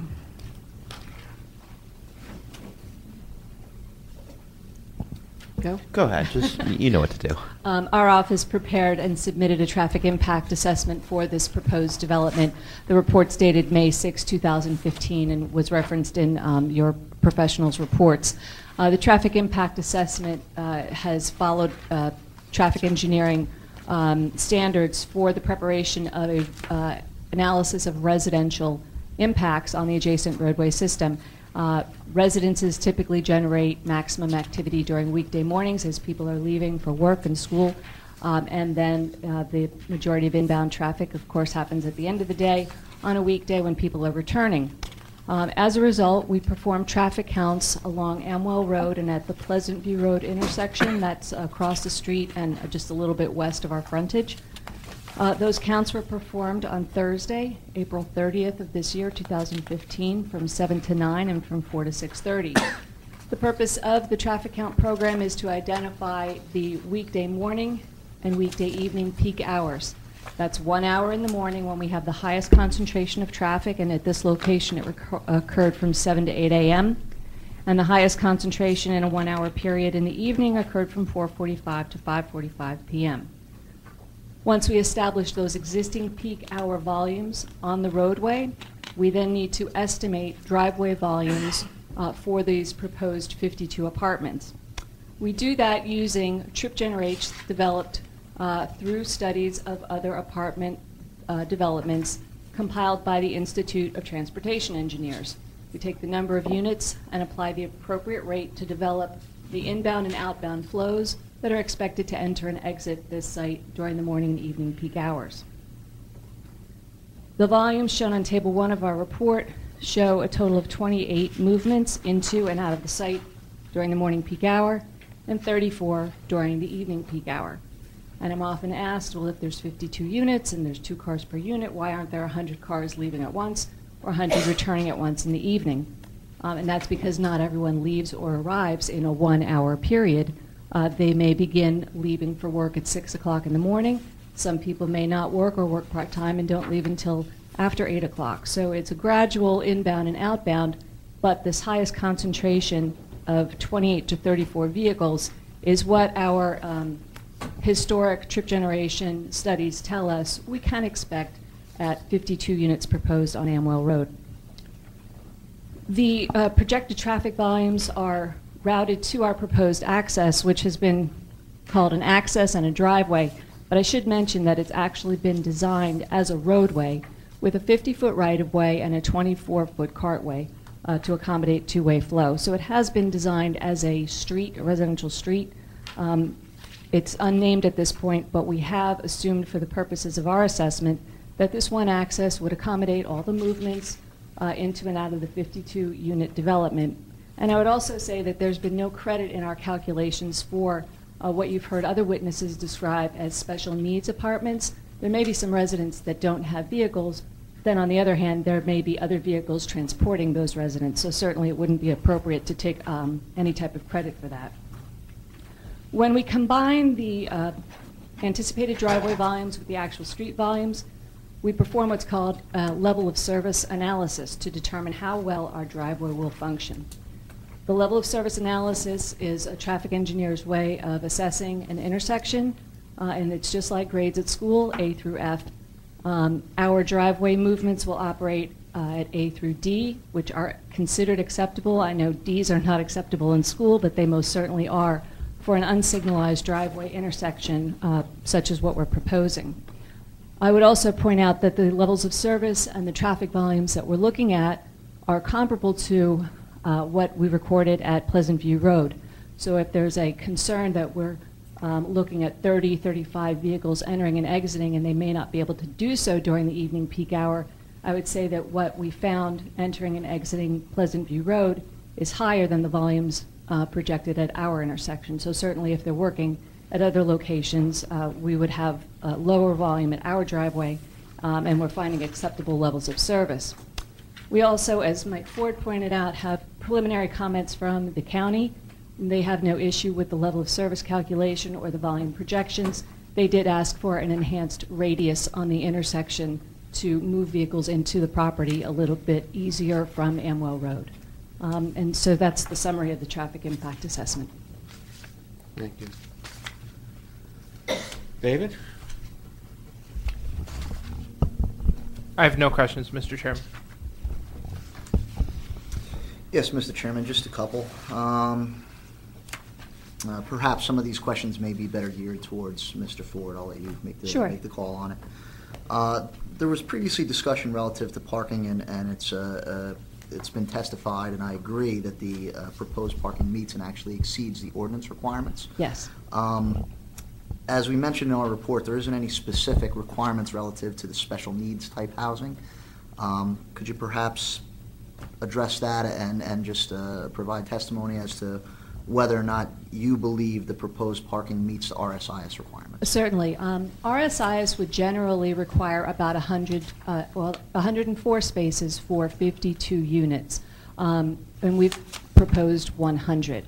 The RSIS specifically states that other parking ratios shall apply, and in this case we're talking about a special type of residential accommodation for people who probably won't drive, and so that ratio, I've not experienced a ratio in an ordinance similar to that in your ordinance, but I think it's absolutely a very fair and appropriate ratio to include in the parking analysis.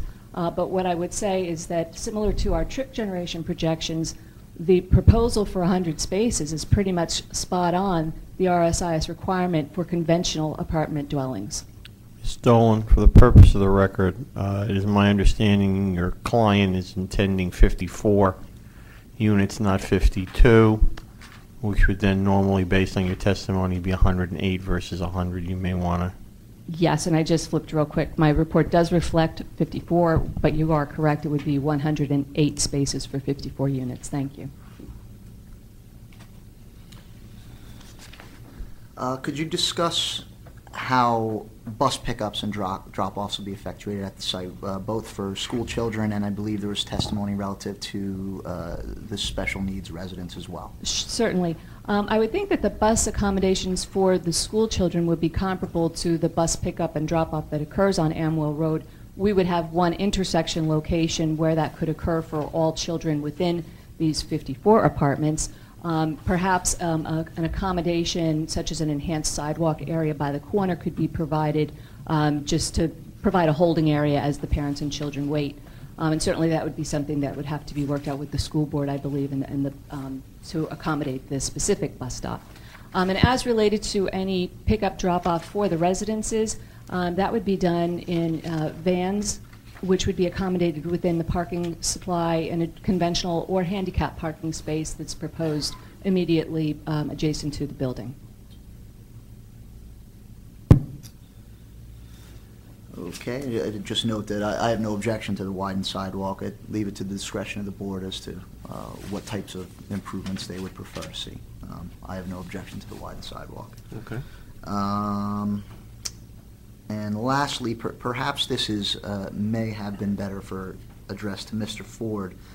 At the terminus of the two driveways in the rear of the property, is it expected to just leave those, are they simply just going to end? Is there going to be any kind of signage at the end of those? Do not enter, maybe a chain, something along those lines? We did discuss that. The intention is to end the pavement, essentially, and I think anyone who drives in here is going to readily see that there's nowhere to go. But we could certainly install a chain or perhaps the breakaway barrier with the orange and white cross-hatching from the manual ununiform traffic control devices as a visual.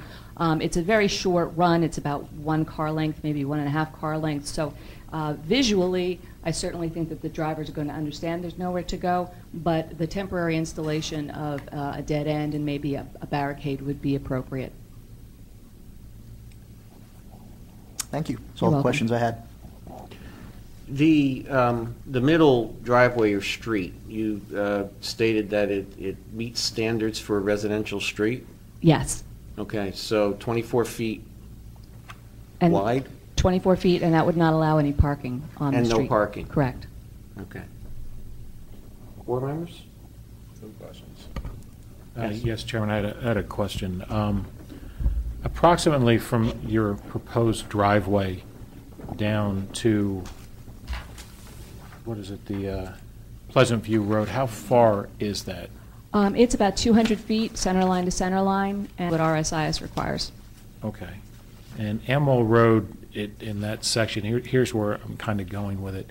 It's 4 lanes of traffic, 45 miles an hour. Traditionally, people are 50, 55. It's very heavily traveled in the morning and the evening, east-west. There have been several, I say recent, within the last couple years, severe accidents down at Marshall Road, which is further to the west, and I think last year at Pleasant View, I want to say there was a pretty severe accident. People, trying to turn left and cut through lanes, and as you drive west, somebody turning left into Pleasant View, that blinker goes on, everybody pulls over to the right because nobody wants to stop because there's traffic coming, on Amwell Road. And I understand this is the only entrance into the facility, but with the doctor's office right next to that, and then you have Ease Drive right up to it, and you have the high school, there's a lot of ins and outs onto, people cutting across 4 lanes of traffic, and especially, in the morning, somebody exiting the development wanting to go east on Amwell Road. Good luck. I used to live down that way. I've traveled those roads, and in the morning, I know you said you did an hour, I think 7 to 8. But, traditionally, rush hour is considered from 6 to probably 8:30. So I understand you have to do an hour. But what, if any, type of safety things can be put in place?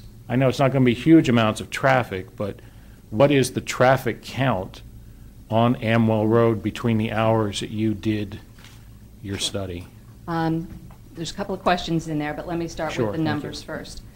We did count from 7 to 9. Okay. And during the peak hour in the morning, we had 911 heading eastbound. The primary direction in the morning is eastbound. Sure. Compared with 464 heading west. Okay.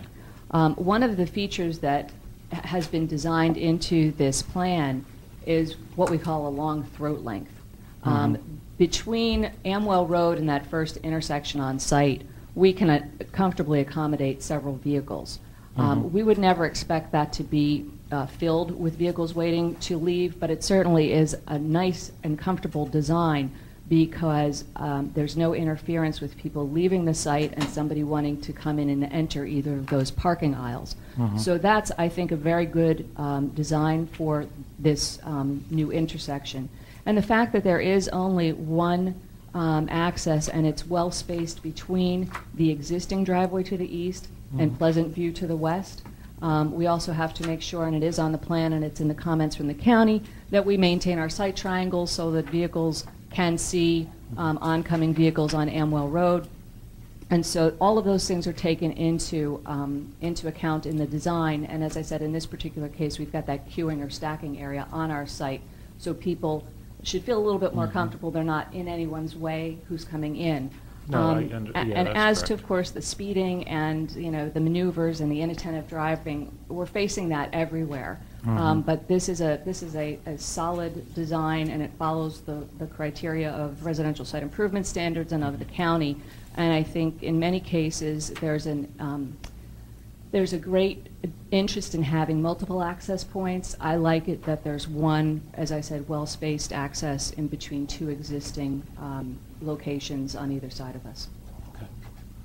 Yeah, because I know, I guess that would be approximately 1,380 cars driving past that drive, whether it be east or west, within that 2 hours, which is, a quick calculation, about 687 an hour, which is about 7. One way is 7, yeah. Yeah, so I mean, I guess, what is that, how many?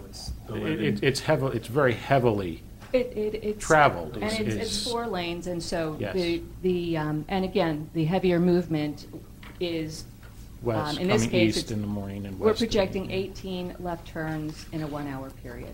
So one every 3 to 4 minutes type of volume. Is that, there any consideration, and maybe this is for the developer or the engineer, at approximately what speed, if somebody is coming to that driveway, can they turn in? Do they have to slow to 20 miles an hour or 10? well, what it comes down to is what's called stopping sight distance, and it's Okay. about 450 feet in this case. Okay, but what speed would somebody, so I understand, but if somebody is, let's say you're in front of me and I'm behind you and we're doing 45 miles an hour and you want to turn in to that driveway, at what speed do you have to decelerate to make that right-hand turn? Well, pretty much you have to come to a stop if there's people traveling westbound on Amwell Road and you want to turn left in. So, a prudent driver is going to several hundred feet in advance, put on their blinker, then apply their brakes. I know as a driver, I get very frustrated when someone puts on their brakes and then puts on their blinker. I think that a 4-lane roadway section can be difficult when there's a number of closely spaced driveways, but again, we're looking at spacing that exceeds the recommendation, 150 feet, whereas we've got 200 feet, and about the same, I would estimate, out to the medical office driveway. So Okay, so you're about 200 from the medical building as well. it looks to so be pretty you're- well spaced between the two. Okay. I just wanted to bring, like I said, having traveled that, and I know that there's been some accidents, pretty severe accidents, even out over here where the traffic light is, right, by the municipal building, a controlled intersection. And that's what my concern is. I'm not saying there's much you're going to be able to do about it, but I think it's a concern that needs to be brought up because, again, it's 4 lanes worth of traffic, and it's posted 45. And you know how New Jersey is. It's posted I know how 45, New which means Jersey is. 55 or 60. And I also know that there's not necessarily enough police force to enforce the speeding, and people take shortcuts because they don't want to necessarily take the other roads that have more traffic on them. So it is a problem, but as related to this specific design, this is an appropriate design. It's not a greedy design in terms of wanting multiple access points. We exceed the standards and have the ability built in for future development, which is a good access planning tool, and the ability ultimately to tie into the property to the east. So again, those are all traffic planning measures that were taken into account several years ago, is my understanding, and they do make sense as related to the specific concerns you raised in these questions. Thank you very much. You're welcome. Any other questions from the board? Okay, from the audience, start on this side. No? This side? Yes?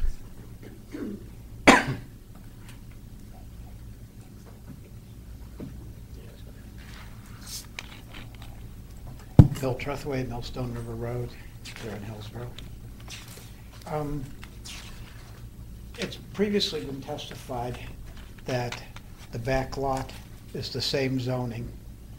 So if we make a hypothetical assumption that half of that lot could be developed to this same density and the other half set aside for environmental reasons or whatever, that would yield you about 4 more developments of this size, which would give you approximately 5 times the current traffic. There's 2 exits, so let's assume half of that traffic is going to go out the other exit and half it's going to try to get directly to Amwell Road. That brings you up to 135 people exiting in the morning. How does that make the intersection of this with Amwell Road, how does it function in that case? What levels it function as? I've not performed those calculations, nor have I counted the driveway to the east where there's existing activity that would have to be accounted for. So there'd be additional traffic counts plus the projections that we just talked about, and then the actual calculations. Certainly, I would expect there to be a decrease in the level of service exiting the property. I wouldn't expect there to be much of a change for the left turn in. Typically, with the volumes that we're looking at, that would probably be at a B level at its worst. But the exiting volumes would certainly, we have a C in the morning, a D in the evening. Would they go to a D and an E? Possibly. I would expect them to decrease on the outbound movement. With 3 times the traffic? With the additional traffic from whatever the development yield is in the back, certainly. Well, I gave a hypothetical with an assumed yield. Well, I don't have the... That would give 3 times the traffic. And I don't have the ability to run those numbers. It's a computer simulated program, but I'm telling you, there's no question that the levels would be reduced from what I've testified to tonight. I think the more relevant question to this, because any development in the back, when it is proposed, will not be hypothetical. It'll have a traffic engineer, and they'll have to report these same numbers, including this development and what they report, so that no one in fairness here can ask you to do a traffic assessment for what hasn't been built yet. The question is more of an engineering one that's not relevant. The piece of road you're building, is it engineered to support more of a residential neighborhood to be built, deep to it? So, well, it's certainly developed to the appropriate RSIS standards, and it's certainly within a cartway and a right-of-way that would meet the appropriate dimensions for continuation of a residential neighborhood in this location. As to the development yield and so forth, I certainly agree that whatever is put together in a site plan is going to come to you with a specific traffic study that's going to include the medical office and its driveway and the residences that are being proposed as this front piece of an ultimate residential area. Thank you. You're welcome. So you did not include the medical office as part of and its driveway as part of your study? No, I didn't. That traffic you won't impact your exit for what you have right now at all? Well, I'll say that any traffic that enters and exits that medical office driveway was included in the volume count that we collected for Amwell Road. We just did not study the specific turning movements into and out of that driveway. And as to our impact to their driveway, I said the spacing is about 250 feet away, so it's appropriately spaced. Our access from the driveway is appropriately spaced. Ignoring the site development, just going back to the subdivision for a second, what sort of access would make up for the loss of frontage to those properties? I don't understand the question. Well, we're doing a site plan. I believe the testimony was made earlier, if I heard correctly, I'll ask it, that the applicant for this application of this development does not own that back property. Is that correct? That's correct, yes. Okay. So you are potentially putting a hardship on the owner of the back property by taking away the access that they currently have for the road. And I'm just saying that what provisions being made you're asking to take away that access and grant of the frontage, what provisions are being made to ensure that he can develop that property in accordance with the zoning if this change is made? Well, I don't know that that's a traffic engineering question, but from my perspective, the provision is the proposed road that will extend from Amwell Road through the subject property of tonight's application and into those properties that are remaining, so that an appropriately designed access system is provided for the ultimate development of that remaining parcel. So if that was the only road, it's greater than 200 feet, wouldn't it require to be boulevarded under RSIS? Not necessarily, as long as there's a means of recirculation, and what is conceptually shown is a parallel road to Amwell Road that connects this access road with the medical office, a driveway, and allows for a looping configuration. So I don't necessarily believe that a boulevard treatment would be necessary if the preliminary or conceptual design is effectuated as part of the site plan application for the piece in the back.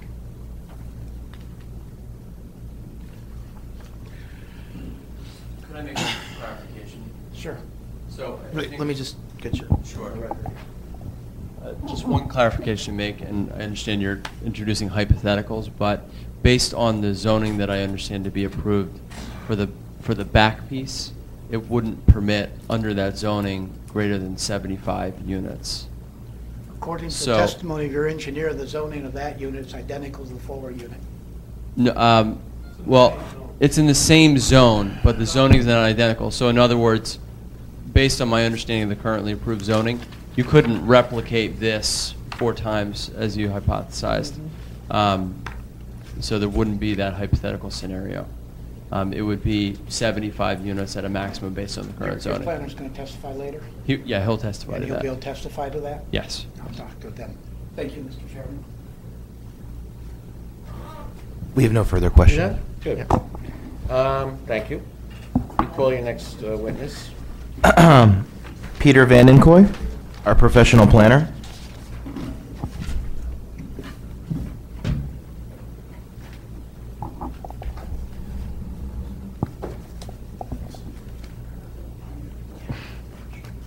Mr. Vandenkoy, can you please briefly go over your licensure? Oh, I'm sorry. Do you swear to tell the truth and the whole truth and nothing but the truth, so help you God? I do. Thank you. State your name, please.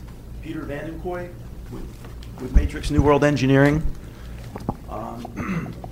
I have a master's degree in city and regional planning from Rutgers University, New Brunswick. I'm a licensed professional planner in the state of New Jersey. I'm also certified by the American Institute of Certified Planners. And I've provided professional planning testimony before many different planning and zoning boards throughout the state of New Jersey. In this area, I guess the closest would be Bridgewater, Bound Brook, and South Plainfield. I'm also the zoning board planner for Fair Lawn Borough. Thank you. You may proceed. Thank you.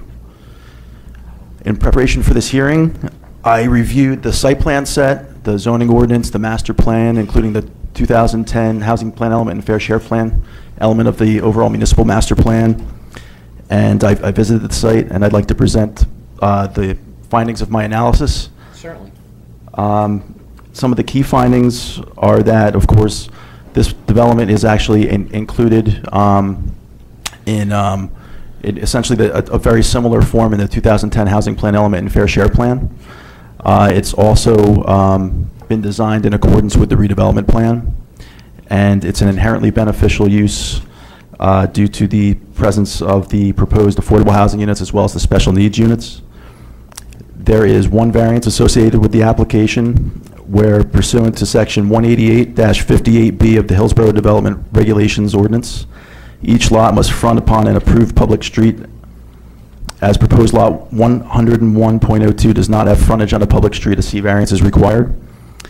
And I've provided, I'm going to provide the proofs with regard to the positive and negative criteria. Let me just reconfigure here. And I'll try to make this as quick as I can.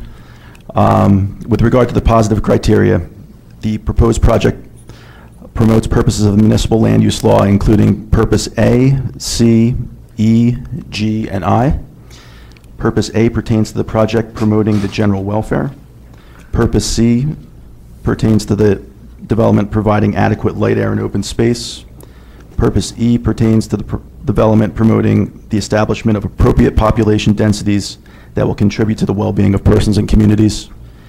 Purpose G pertains to the project promoting sufficient space in appropriate locations for a variety of land uses. Purpose I pertains to the development promoting a desirable visual environment. And in addition, I found that the benefits of granting the deviation substantially outweigh the detriments. As I stated previously, the proposed development is an inherently beneficial use. The development is identified within the 2010 housing plan element and fair share plan, and within that plan it's identified as a suitable site for affordable housing. In addition, as I stated previously, the development's identified within the new Amwell redevelopment plan.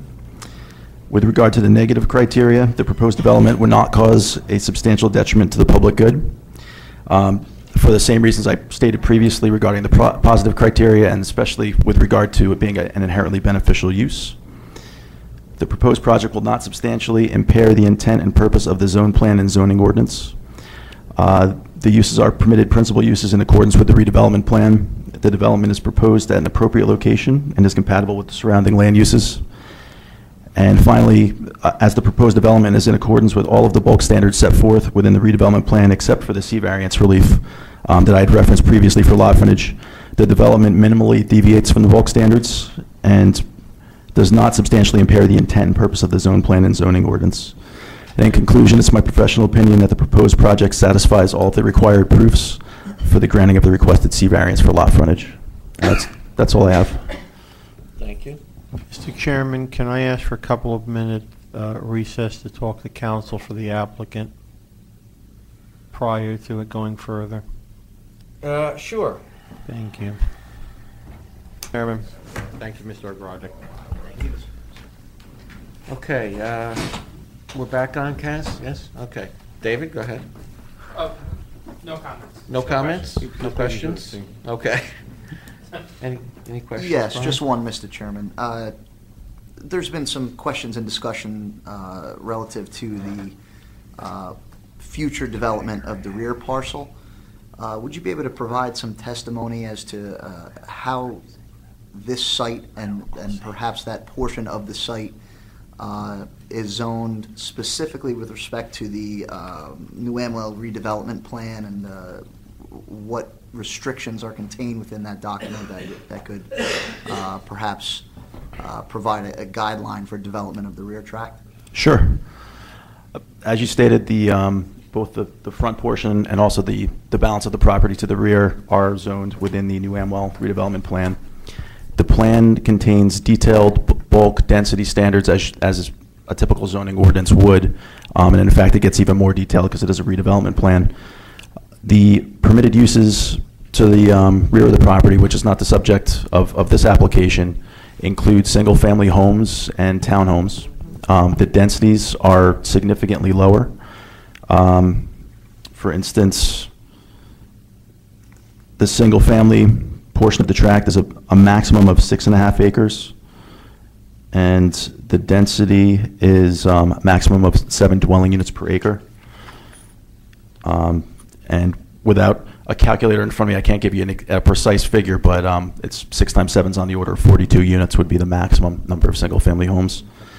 And then you have townhouse units at a maximum of 2.5 acres. The permitted density for those is 16 dwelling units per acre, but since it's just 2.5 acres, I believe that's just a maximum of 40 units.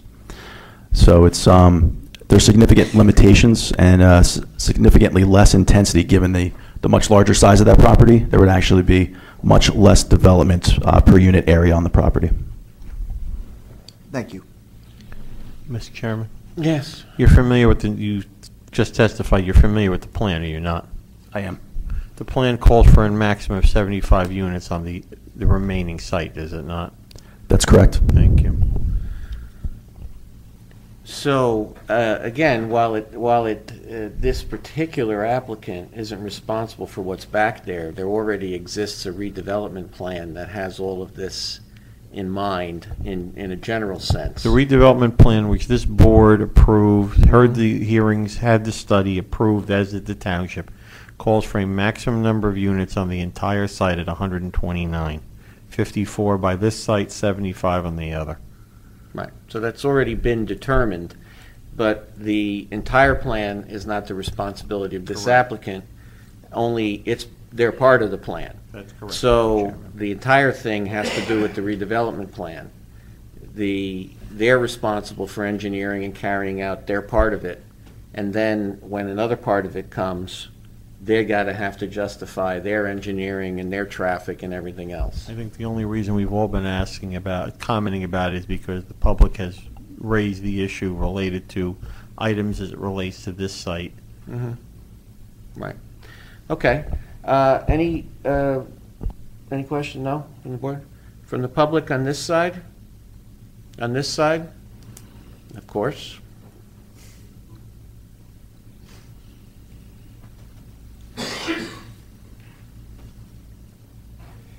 Bill Trethway, Millstone River Road here in Hillsborough, New Jersey. As part of this application, a minor subdivision? Yes. And does it have to do with that back lot? Yes, it does. So stating this application has nothing to do with the back lot is incorrect? With regard to the subdivision, it involves the back lot, but not the site plan So component. just the subdivision alone? You testified earlier of the waiver request for the subdivision. Under that testimony, just the subdivision, ignoring all the rest of the application, is part of your testimony that there is adequate access to be able to get the proper use as the zoning is developed for that back lot? Well, I didn't provide that testimony, and I'm not a traffic engineer. My understanding is that there is adequate access. But as a planner, you do not see a de minimis for the guy to the back person. So there would be no reason for the owner of that lot to come back and say that there was a taking because he can't properly use his lot. I'm not an attorney, but I don't believe this constitutes a taking. We've provided access through the site. And equally important, Mr. Trethway, if that becomes the issue with the following developer, that'll be a separate issue with the developer in question and the municipality, not with this applicant. I agree, except that this applicant is the one who is doing the subdivision, the combine the lots in the subdivision, and when you do that, you have a responsibility to ensure that there is no taking takes place. And I assume that if a taking ultimately does take place and the applicant believes that the current applicant, the future applicant believes the current applicant was involved in the taking, there'll be an added party. Or if they believe the planning board did and then sue the planning board of the town.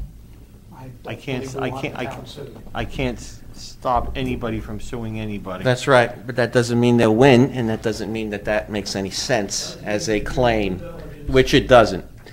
So, any other questions? Seeing none, motion to close public?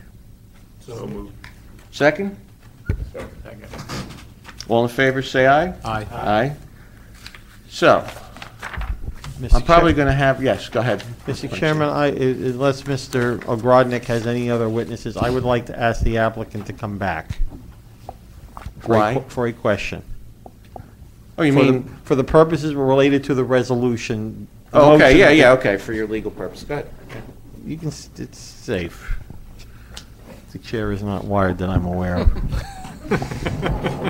Will the applicant acknowledge that it will conform to all the recommendations and the reports of the board engineer, the board planner, any other reports of the municipality, any other county or state agencies related thereto, as well as the new Amwell redevelopment plan in full compliance with these reports? Yes, we do. Thank you. Okay, so, given that, do we have a motion? I'll make a motion to approve the application? the application. Is there a second? Second. Okay. Roll call, please. Mr. Wagner? Yes. Dr. Maruli? Yes. Mr. Julian? Yes. Mr. Peason? Yes. Chairman Dr. Cerisi? Yes. Thank you. Mr. Chairman, I think we have a housekeeping-related issue. Right. And the housekeeping-related issue is the desire to get this resolution done yesterday. Uh-huh. Because there are obligations of the applicant related to tax Right. credits. Okay. If the applicant is willing to permit expedited transcript review because creation by the stenographer, we will endeavor to try to get this to the board by the July 9th meeting. Okay. However, I may require the board or ask the board to attend a separate meeting on the 23rd if that cannot be accomplished. Oh, right, so in other words, where we have a business meeting, we shouldn't cancel it yet because we may have to come back to do this resolution. Correct. Understood, okay. But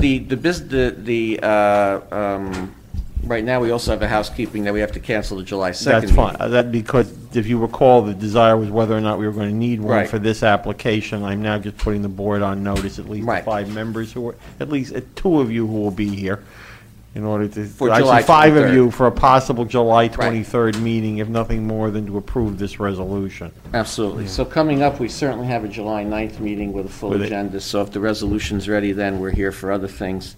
Do I have a motion to cancel the July 2nd meeting, which is no longer needed? So moved. Second? Second.